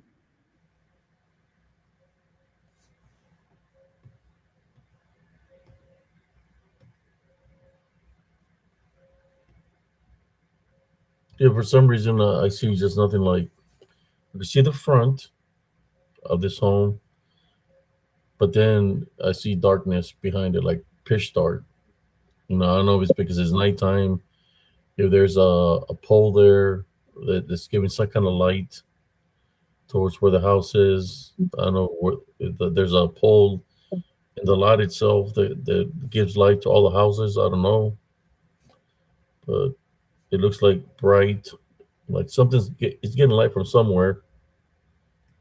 Not the house itself, but the light is shining onto the house. But then everything else in that house is dark.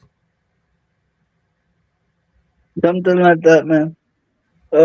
It's got a ramp that goes up to the porch, and then we got Christmas stuff and chair on the porch, and it's fenced in, so you know it's a big yard.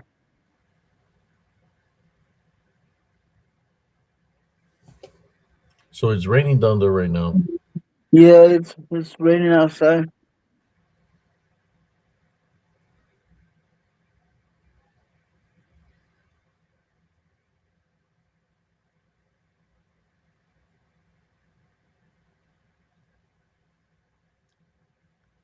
I'll be on the box. I'll do it for a Scooby snack.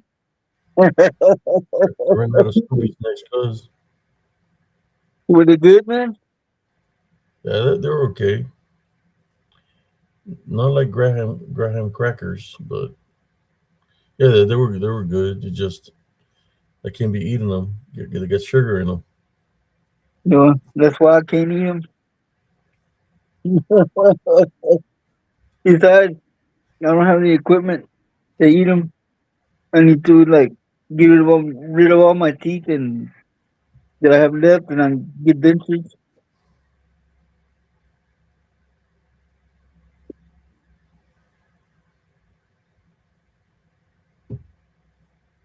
I got like half or gone from the top, and 3 or 4 are gone from the bottom.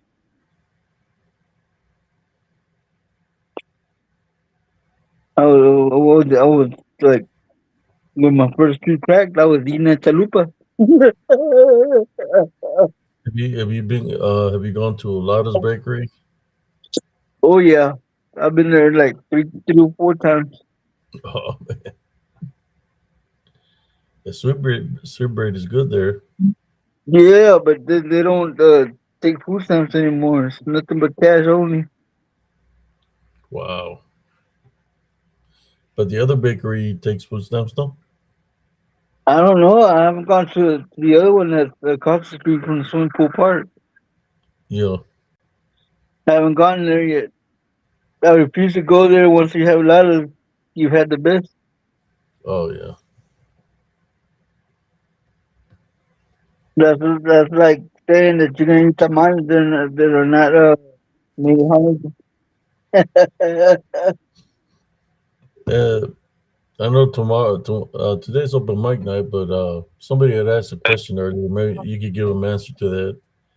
They were saying that if the dog man can use its hands, Yes, it sure as hell can. They can hold things in them, and if it happens to be you, you're done for. It usually attacks you when you're most vulnerable. Attacks you from behind, attacks you from the side, attacks you when you're least expected.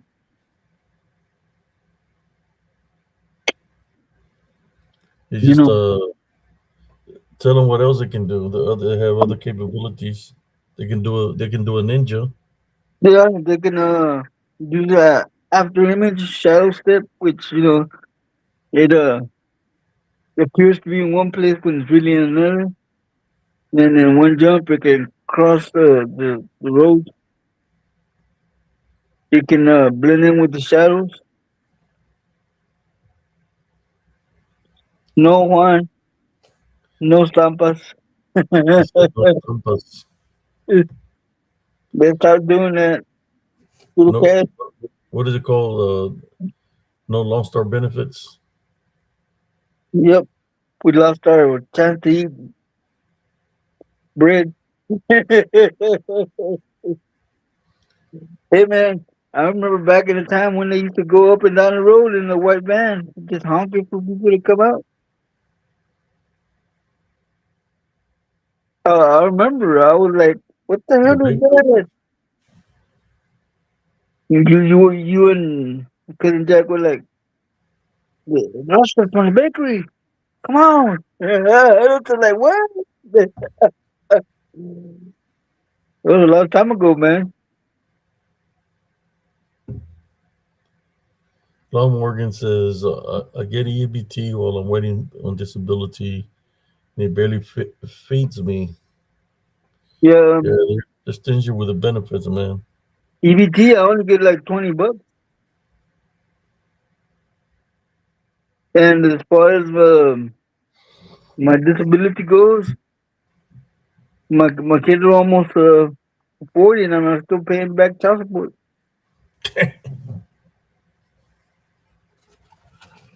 Yeah, So right. they You're gave me, still paying it back.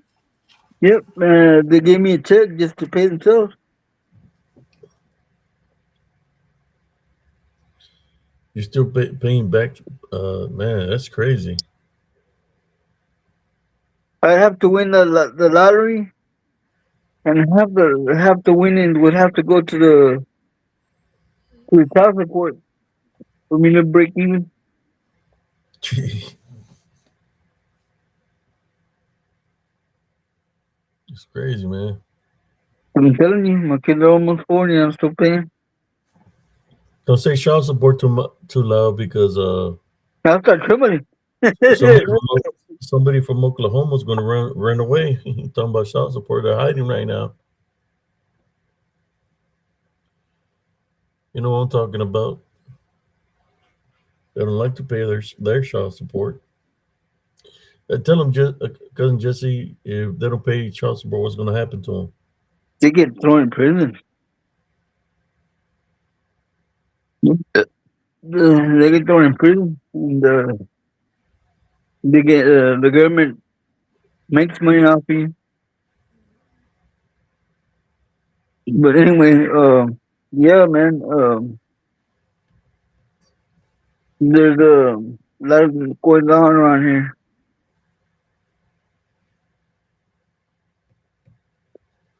Uh, like I said, Yeah, just I'm keep me waiting. posted, people. And Yeah, hopefully, when y'all see this, whatever manifestation it takes, type on rebuking Jesus Christ's name. that's what I'm Was there gonna. a woman living in that house? I have no idea, but like I said, it's got a wooden porch and it's got a ramp on one of the sides. That's what we parked. Was what we parked the truck at. We used that ramp.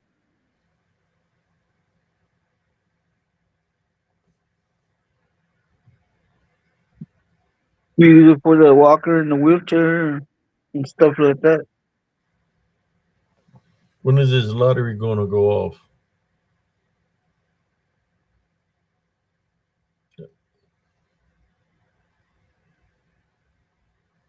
Yep, yep. That's about right. Cynthia.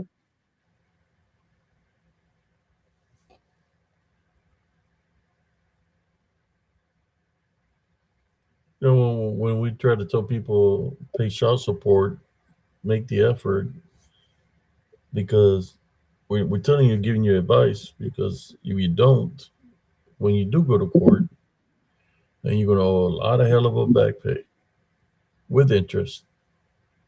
And they keep growing it daily. What's that, primo? The interest keeps growing daily.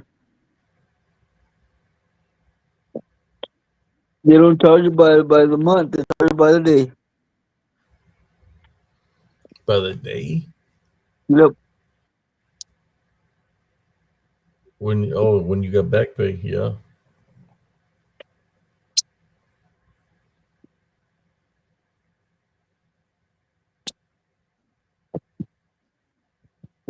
God damn it.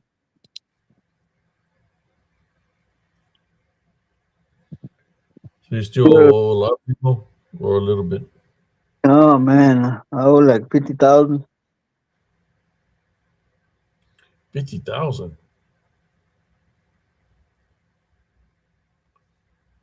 Wow,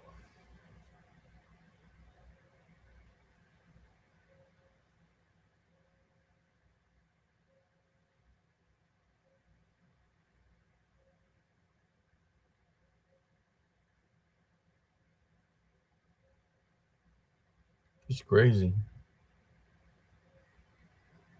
And this, but it's 50,000 for two. Have you paid a little bit off of it? We might have lost cousin Jesse. Yeah, we Yeah, probably did. I think we lost him. They done came for him. Yeah, Paying that their, is they, insane what he said. yeah, they came for him. Paying their child support. No, I think he might have lost connection. But we've been going strong for about 2 hours and 27 minutes. Getting to the topic of what he was saying, I mean, I do see like somebody did something in that house that he's talking about. We're dabbling on something, but that's okay. We prayed against it. Yeah, we did. Jesse just commented he got kicked out. He got kicked by a ninja. Mm-hmm. Yeah, he did.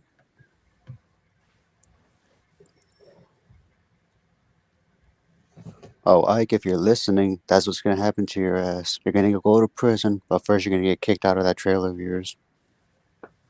His mom's trader. Mm-hmm. He's staying with his mom, no? Or he got his own trailer. I have no idea. At this point, it's either or.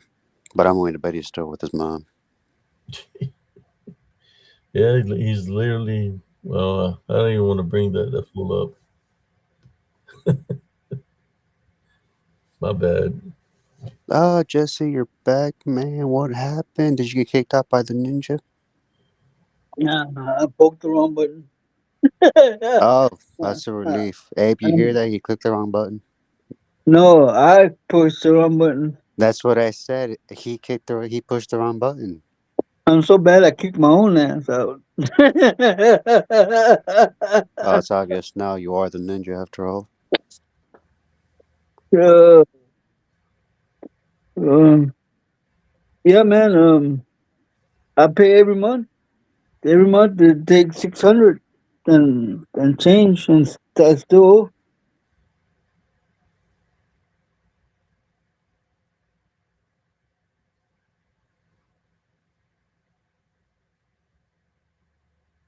Yeah, there's a lot of activity there in Reynoldsville. A lot of brujeria. Yep. Is it still the same? Uh, the high school is locked during the day. They got a fence all the way around it.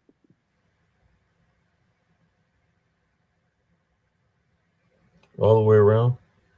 Yep. Same with the middle school and the elementaries. They got fencing all the way around. Wow. It's not open like when we used to go. You gotta keep the dirty acts away.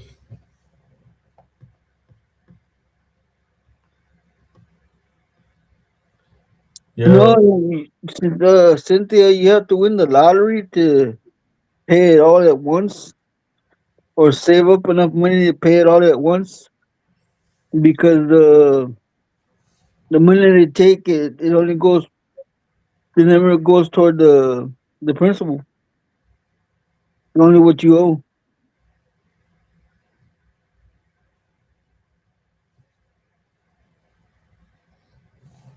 So what have you seen anything other strange besides the Green Goblin? Any Here, signs of lechuzas or there's been a brujas? there's been an owl that stands outside,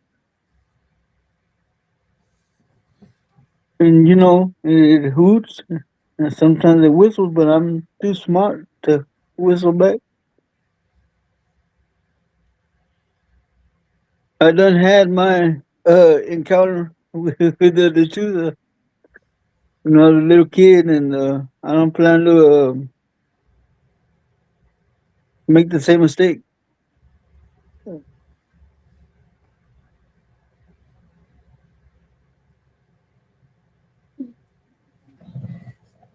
Yes, I know, Lawrence, but like I said, it never goes to the principals. It always goes to what you owe to pay it all off. I'd have to pay it all off first.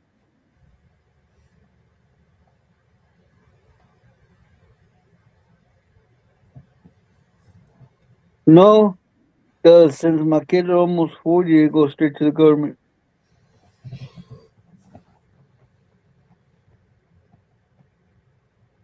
Anyway, enough about child support. Uh,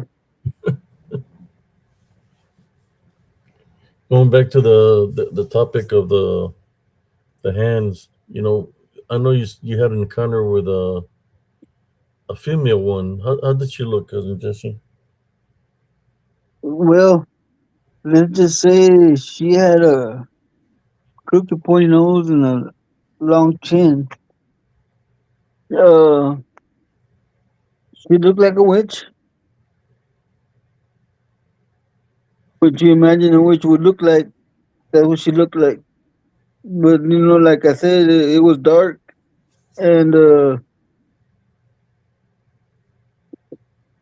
was no lights, running water, nothing like that. We did in a mud hut with up on top it was straw. The floor was dirt. Yep. I remember after every rain, every like month or two, we'd make piles of mud and redo the walls.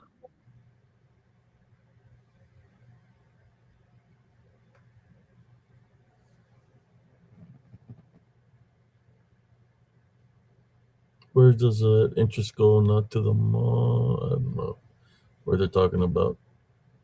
You're talking about the child support. They're Yeah, talking I about the was child still support. talking about that. I've been trying to tell the fool for about 2 years pay child support. They don't want to listen to me. Pendejo, they're gonna get them, man, with interest.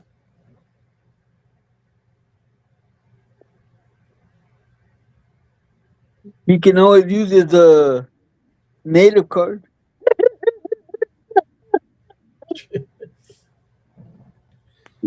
How the hell he managed to get that car is beyond me. He's only what, like Um, less 6% or less. Less, I'm more Indian than he is. More even me, man. Uh, I don't know about that guy. When they You run into him, you better have ties to a casino or something, because they're gonna get him. If the psychosexual evaluation don't get him, the child support will. Yeah. You don't fuck around with the government. Uh, Tales from the Scarecrow is not going to be able to help you. Nope. Nope. Nope. Nope. Nope.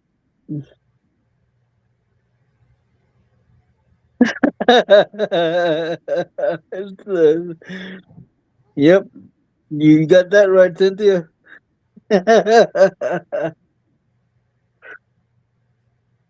Anyway, um, I'll go back in the chat and we'll see who else comes on. Yeah, I don't know if anybody going to jump on, but thank you, cousin, for keep me posted on the Green Goblin or I sure Duende. will. I sure will. Peace Thanks for out. coming, Jesse. All Thank right, you on this. have a good one, cousin.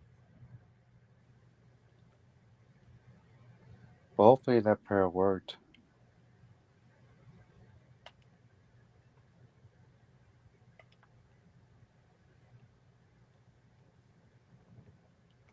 I was really thinking Brenda was going to come on. She was here earlier, but I don't see her in her chat anymore. She probably fell asleep from her meds. Yeah, she said she was. It took some medicine and was making her feel dizzy. Yeah, she said her pills were kicking in. So she's in La La Land right now. She's over there in uh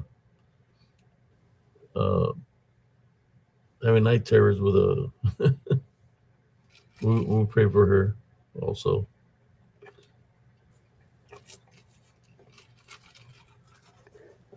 Anything else you would like to share with the viewers?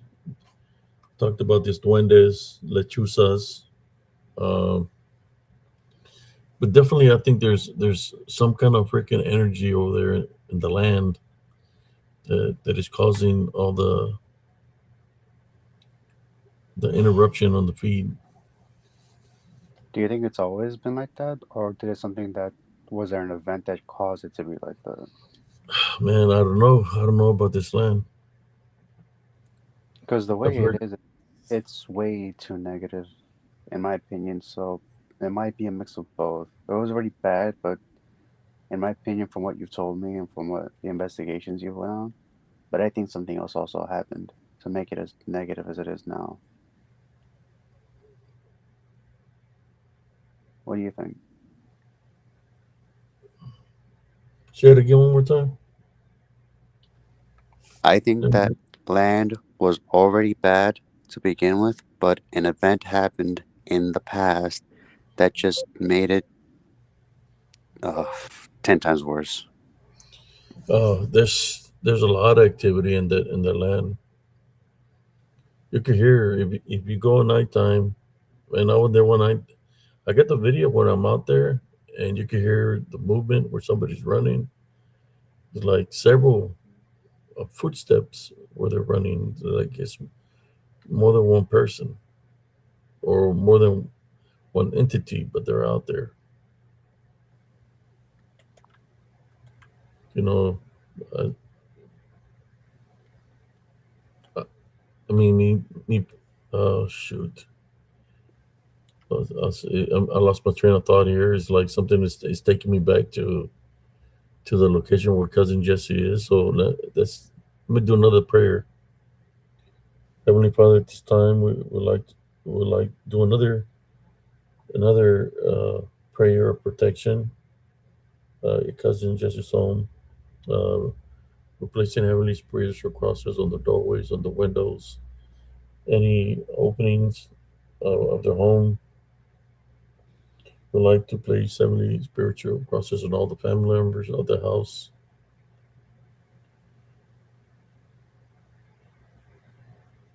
We tie, bind, and rebuke you in the name of Jesus Christ. Uh, no, doesn't matter how many manifestations you take or what you're trying to do or hide. We take authority over you in Jesus Christ's name. We tie, bind, and rebuke you in the name of Jesus Christ. Leave cousin Jesse and his family alone. Just pray in your name, Heavenly Father. Amen. I Amen. kept on seeing this woman uh, with uh, she had like short hair up to the shoulders, uh, and like curly hair. That's what I was seeing.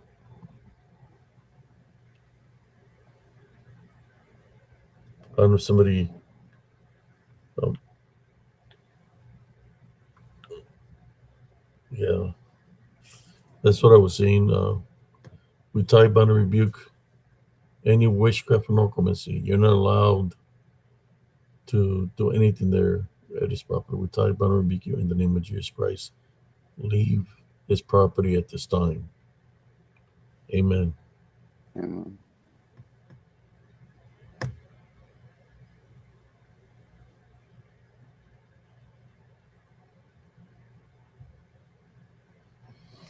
Yeah, for some reason, boom, it interrupted my dream. I was trying to talk about I seen a woman with curly hair. Uh, she was looking at me. She was light complected, but sometimes they're trying to interrupt what you're trying to do. Hmm. Is there anything that you're going through, brother? As of recently?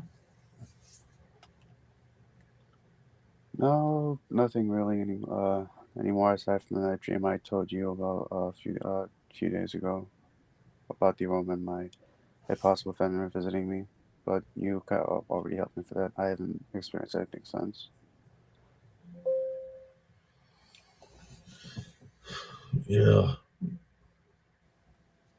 Like when I go do the investigations out there, man, I can do it. I go nighttime. I can go at nighttime with just black ammo with no lights. I used to train like that at nighttime. But there is wildlife out there. You have to be careful. What kind of wildlife would you normally see there on your investigations? Was it? What kind of wildlife would you normally see there on your investigations? I've got an image of one where there's this. What do you call them? It's a certain kind of. It was a dog that came up to me out there in investigation. I guess the owners were walking through there while I was doing a live, and you know, like I'm losing my train of thought here.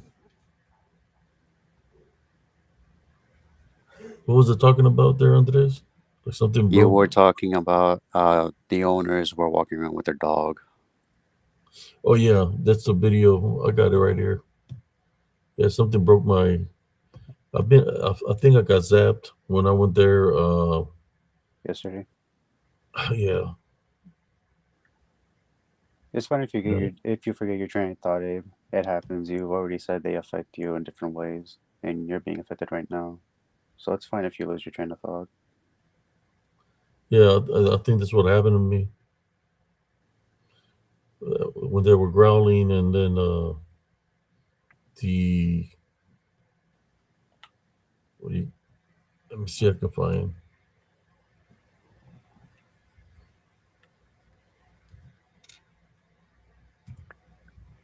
Good night, Cynthia. Cynthia calling tonight. Good night, Sister Cynthia. Okay, let me see if I can find this footage here if this allows me. Hmm. Um,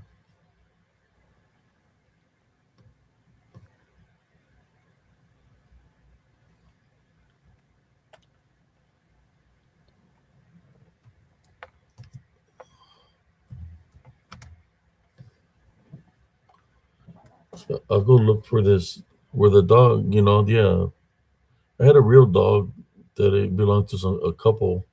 I don't know if you've seen that video. I had that happen to me. Then I saved a live. I saved a little puppy also. I remember you showing a video with the dog appearing, or not the dog, the couple appearing in the path a little while past you, but Yeah, I don't actually remember seeing the dog itself. yeah, he was running, he ran towards me. But I have seen deer pass right beside me. I've seen a little one, a little, what do you call it, a fawn. And then I've seen a deer.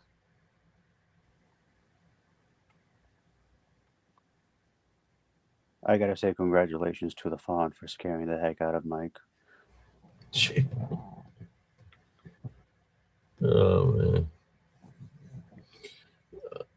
yeah, and farting Nunley.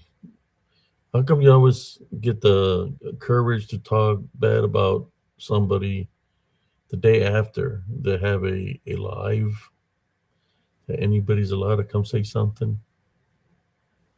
How come you try to come talk to me in person? Or should I say, at least on the live? I dropped the link. Is it because you're afraid that if you jump on here that you're going to be caught in a lie? It was you already doing a good job about that.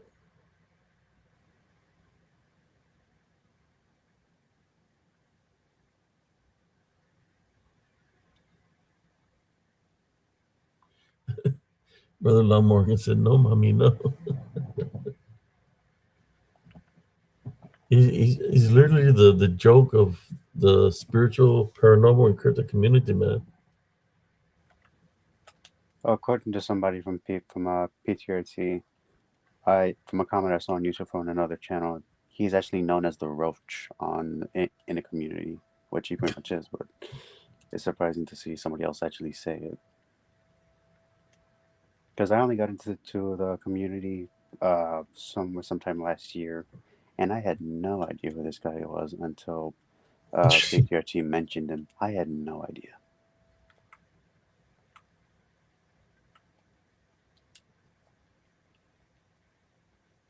Yeah, it's crazy. I try not to. I try. You see, when I do my show, I try to not say too much about these people, but it's like they want to stay relevant. So, Of course they uh, are. They're in a sense nobodies. They use their channels for fake stuff, or they just rinse and repeat like it's a routine for them. yeah,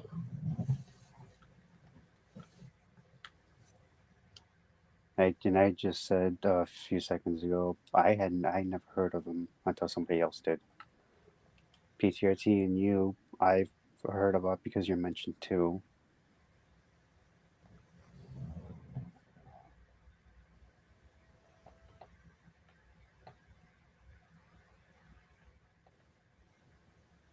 And it's fine if you go on a bit of a vent, Abe. It's fine.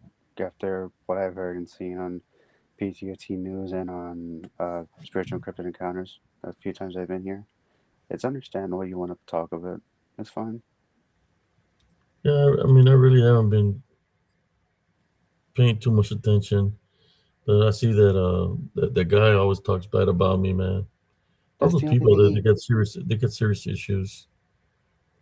Uh, to be honest, I think is dealing with a habit. You know, the habit is, yeah, of course, lying is one of them. But I don't know. It's just something about them. Cousin just said there will be a story about this tomorrow. LOL. That's the only thing they can do. In my opinion, those are the actual stories they can do. Make up lied stories about other people. You see how they are. They try to twist lies. That's why they barely do a good job in terms of telling cryptid stories, which are probably AI made up. And the few that aren't, you can tell it's a lie. Now, when you and Josh tell stories, you can tell you guys are talking from other people's experience or experiences you had yourselves. Yeah. And you guys aren't trying to share details. The only reason you want details is because it's too gruesome or it's not really allowed on the public platform without being flagged. Yeah, I try to just keep it limited. Hmm. Mine is all just adults, no minors. The show. That's why I don't know the I don't know what you would do if a manifestation of a dogman or Bigfoot would appear in front of him. I think we already do know what he's gonna do. He's gonna curl up into a ball and say, "Mommy, save me, save me." Is what I think he's gonna do, and he's probably gonna be hyped up on drugs anyway. He's probably gonna be drunk or high, one of those two. And the dog is gonna look at him in like disappointment and like, seriously, this is the guy out of everybody here. This is the guy I see right now. Like seriously, out of everybody I could eat, this guy's this guy's no good. I might as well just dump him, let him live, and then he's gonna turn it into, I survived this, and most of the people who are loyal followers, they'll be like, he survived this. Leave him alone. Newsflash: Abe and Wolf, they survived worse. And unlike him, both of you have people who can corroborate what you saw. He's just probably going to be by himself.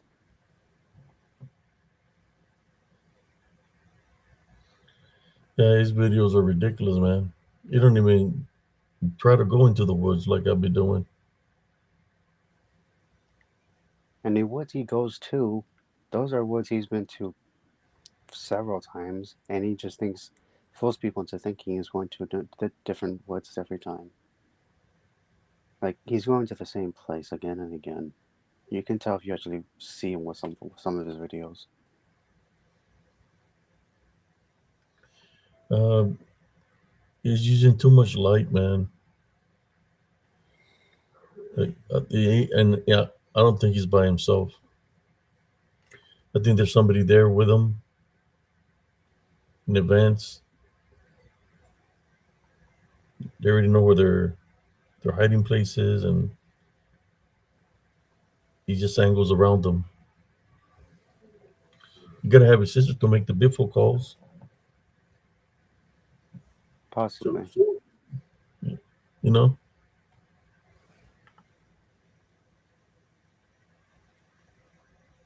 Yeah, but I was laughing my ass off this morning. What Farden said about me. Like, man, get out of here.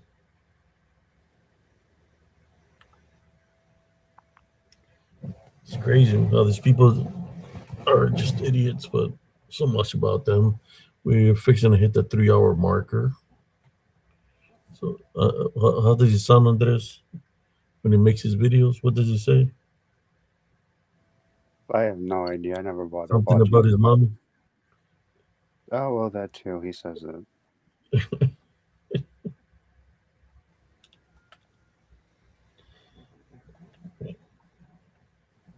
Imagine if he's out there in the front lines. Well, I know he'll never be in the military, but he would say something like that. The man, they'll beat the crap out of him. Ma- Make him freaking mad. Oh, he'll be lucky if Oh, he gets out of man. basic training. He will make it out of basic.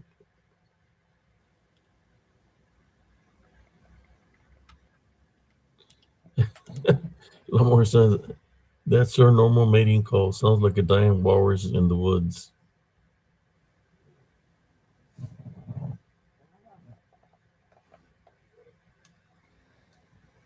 A walrus is a stretch, man. I'll say a freaking hippo.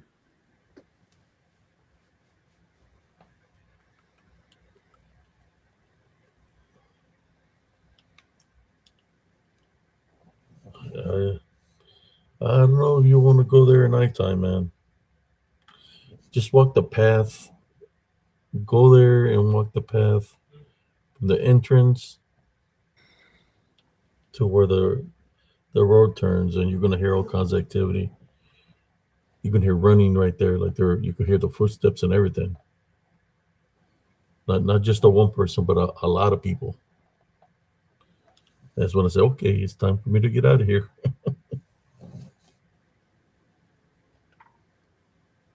You could hear the like the running. You can hear the running, the whistling, and other videos you've posted. Oh yeah, And that was whistle at me when I go out there.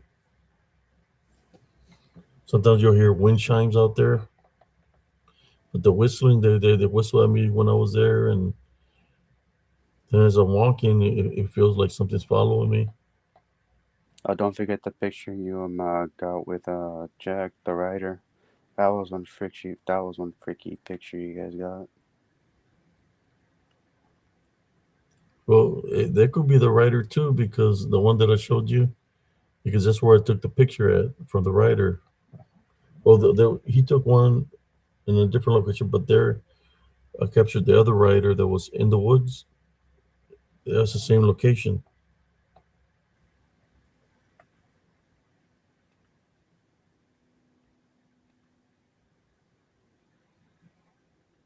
Is there any stories you would like to share, Andres? I got A one, but it's like scary really. story? I got to like a very small park. That's like I don't, like a 2 minute walk mark. Just, 2 minute walk. And remember how you said about some of these things cloaking, and sometimes their Yeah. cloaks fade. I mentioned this PTRT. I'm not sure if you heard it. You probably didn't, but whatever this thing, there is there's like a very small trail. This is like a small part. This is a part that's like in the middle of the suburbs. It's very small to the point like it's off. It's like it's near a public road. But this is how these things can be so close in public. They don't have to be in general woods like Elves Grove. They can be in like in the parks in the middle of the city. What I saw was a bit weird. It was roughly maybe a couple inches shorter than me, and I'm 5'6", and this thing was cloaked. Yet for some reason, I was able to get a very quick glimpse of it. This thing was clearly on two legs, but the reason I saw it was because I thought I felt something before and during when I saw it. It ran in front of me, and what I noticed was the head. It wasn't in the, it was like what's the best to describe it? Have you seen like the Hunchback, like the Hunchback people in horror movies? Yeah. It was kind of like think of the head as like that. The head was hunched down, but it was still. I thought I could have sworn seen arms, and it just ran in front of me. I only saw it for a split second because I actually decided to go because only like like a few feet in front of me. So I saw it, but I can only glimpse the top shape of it, and it ran. And I'm not sure where it was heading because the way it was going goes down a very small hill, and then it goes into the place I was at. The park where it's at is actually located close to a cemetery, and the cemetery is close to train tracks. So I think it was heading downhill, but before you hit the cemetery, you actually hit like a few houses. I don't know what it was. All I know, and this was, if I remember correctly, it was roughly a year or two ago, and this was before winter hit. Like, I remember that much because it was cold, like the kind of weather you would get in October or November, and I remember that. It was very fast, and it was tall, and it was clearly cloaked, so I know it wasn't something physical. I didn't hear it, I just saw it.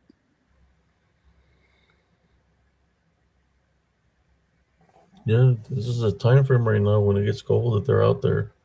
This why it's confusing, right? Because I mean, but I see them all year long. I'm just saying that at this time frame, to run around, was you seeing a shadow figure move.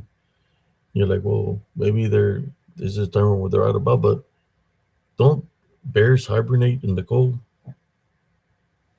Yeah, it's they do something like that, yes.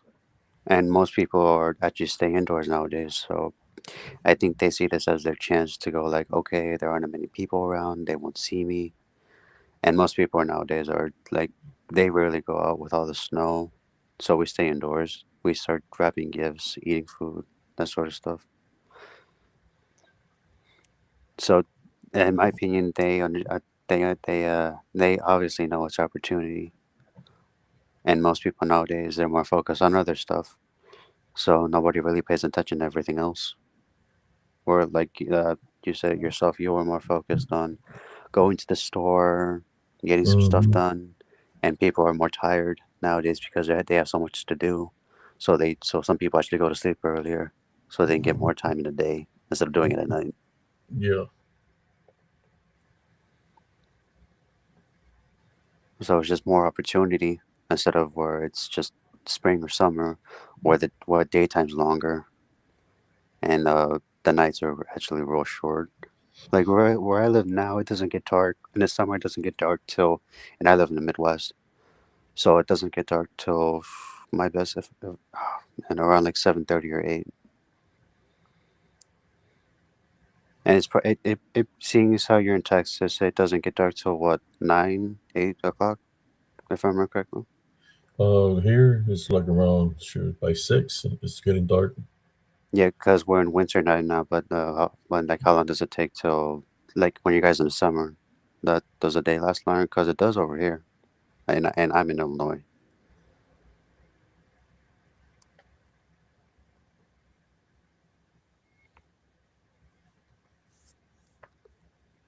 You talking about the seasons of the darkness? Yeah, I'm talking about the seasons of darkness because the seasons of darkness just invites more evil out. Yeah. Yeah, there's definitely a lot of activity right now. I went by myself to the woods, and there was activity there. Yeah, it's like every time I said something, they were moving around. You could hear the growl, and then something was in front of me, like right there, but it's glitched out. You still could see something. I have to lower down the footage, but I need to download that video so I can be able to debunk it.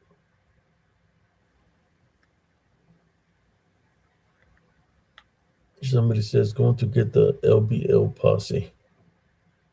No, yeah, that's Jesse, and he also said I shouldn't say hippo to ex mother, but I'm gonna say it anyway. I think that's generous calling her hippo, but you never know. And not only that, Jessica is gonna get mad, but who really cares what Jessica thinks? She says mean stuff all the time. It's her opinion, and we can have our own opinion about her. Yeah, she reminds me. Have you ever seen the movie In the Woods I don't or The think I. Woods? The one with Bruce Campbell and dealing with the they're in a school. She No, reminds me of just remember of that old lady. That's a witch there.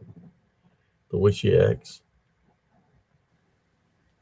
How come she acts like she thinks that she's got upper hand.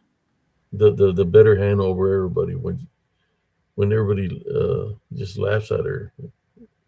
Too funny.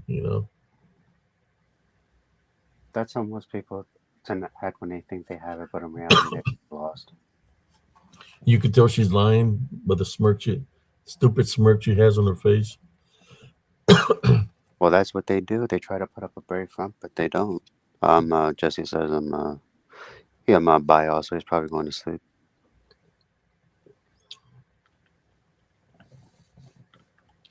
Yeah, she always looks to the sides, and which she's lying. She's lying and lying. I don't, are you lying with 30 egg too? Oh, I'm pretty Lying. sure she wishes she would, but she can't because she lives in another state, according to her. But I wouldn't be surprised if she goes over and takes trips to see him. And apparently she has a thing for married men, apparently, but Mike's not married anymore. Oh man, So why is he? So why is she still into him? no primo. Yeah, I Like, don't know. She's infatuated with Brother Josh Turner. I'm not. It was either her or Dana. I don't know. I forgot which one. It's But Dana. Abe, Dana. Uh, Dana's the one that goes after married men. you want to know something, Abe? On PTRT News say, I was looking at some of the. I was looking at some of the pictures, and some of the fake accounts is at the freaking skin guy from Oklahoma had. Apparently, one of the fake accounts he had one of the name Cassie, which is apparently the name of somebody he wanted to get with, but he couldn't. There was a comment after another comment that he made that both Josh and Abnormal Investigations, his own channel, said they were wrong about something. I don't know what. I was just looking at the screenshots on Hmm. that.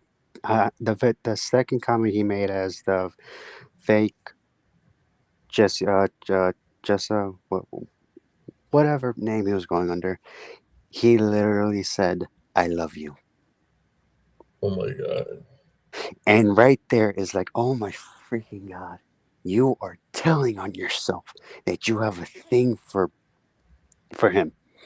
Like, are you that okay? I'm not sure who else would say that on stream because that makes no sense. So in my opinion, he was either drunk or high when he wrote that. One of the either, or he wasn't in his right freaking mind. Why would you say that? He probably was messing with a corner cob. I don't know, man. He's got issues. He's a manipulator, a liar. But you know what? I screw that dude. It's not worth my time.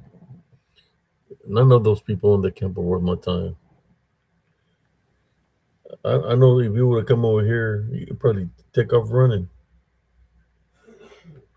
If I And, take him to and the locations that I go to,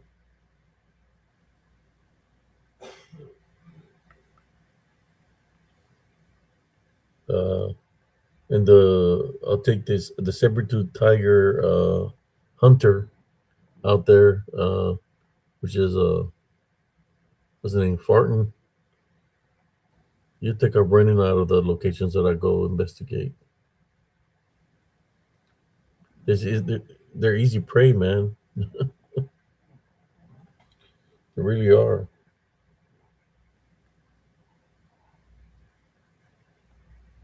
they may be easy prey, but depends. Would like the entities actually get anything from them because they're already used up. They're not worth anything. So it's just, so in my opinion, they're just junk. Yeah, I don't know, man. They got issues, and the I don't watch the stuff that they put. The only thing I see is once a PRT News places something.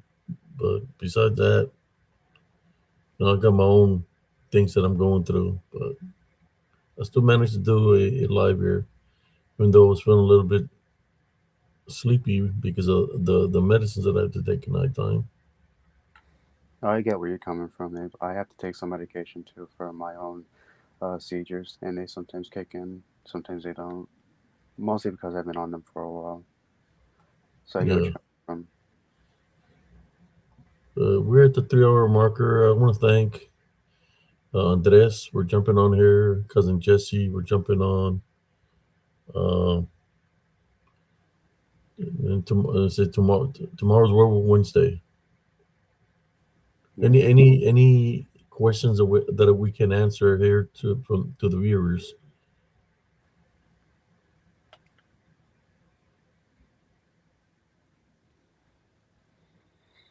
Yeah, but I just want you to know that there is activity out there. Be careful if you do go investigate or you're investigating an area.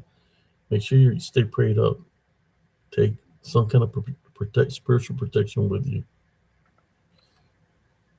Uh, Stay prayed up, no matter what manifests or shows itself to you. Tie, bind, and rebuke in the name of Jesus Christ.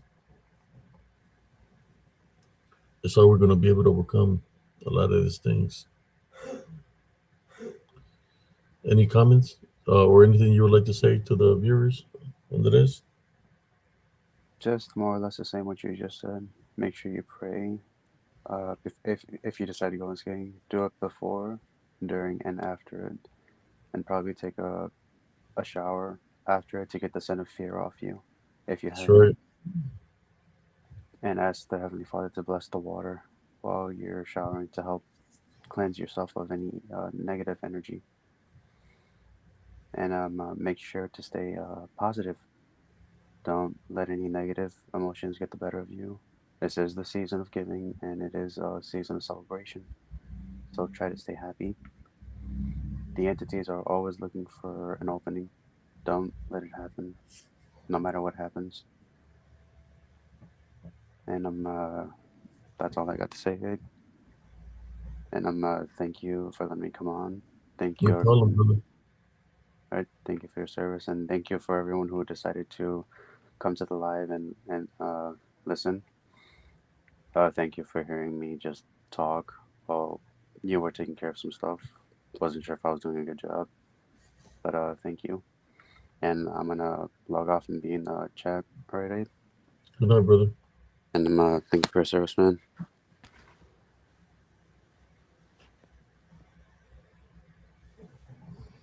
There you go. That was Andres Carizales.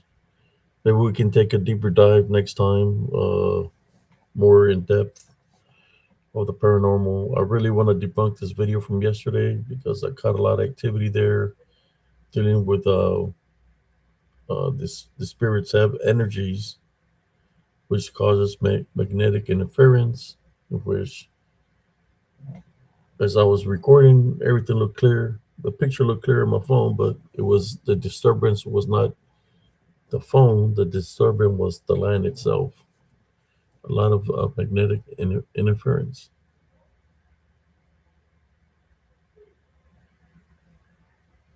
But in saying that, I'm going to sign off here on Spiritual and Cryptid Encounters. Thank you for all that tune in tonight. God bless every single one of you all and your families. Always remember to maintain a Heavenly Love Foundation, regardless whatever you're going through. Place Jesus Christ first. He will get you over whatever you're going through. Call to Him in true faith and believe in Him, and He will uh, bless you and heal you from anything that you're going through. Good night, everybody.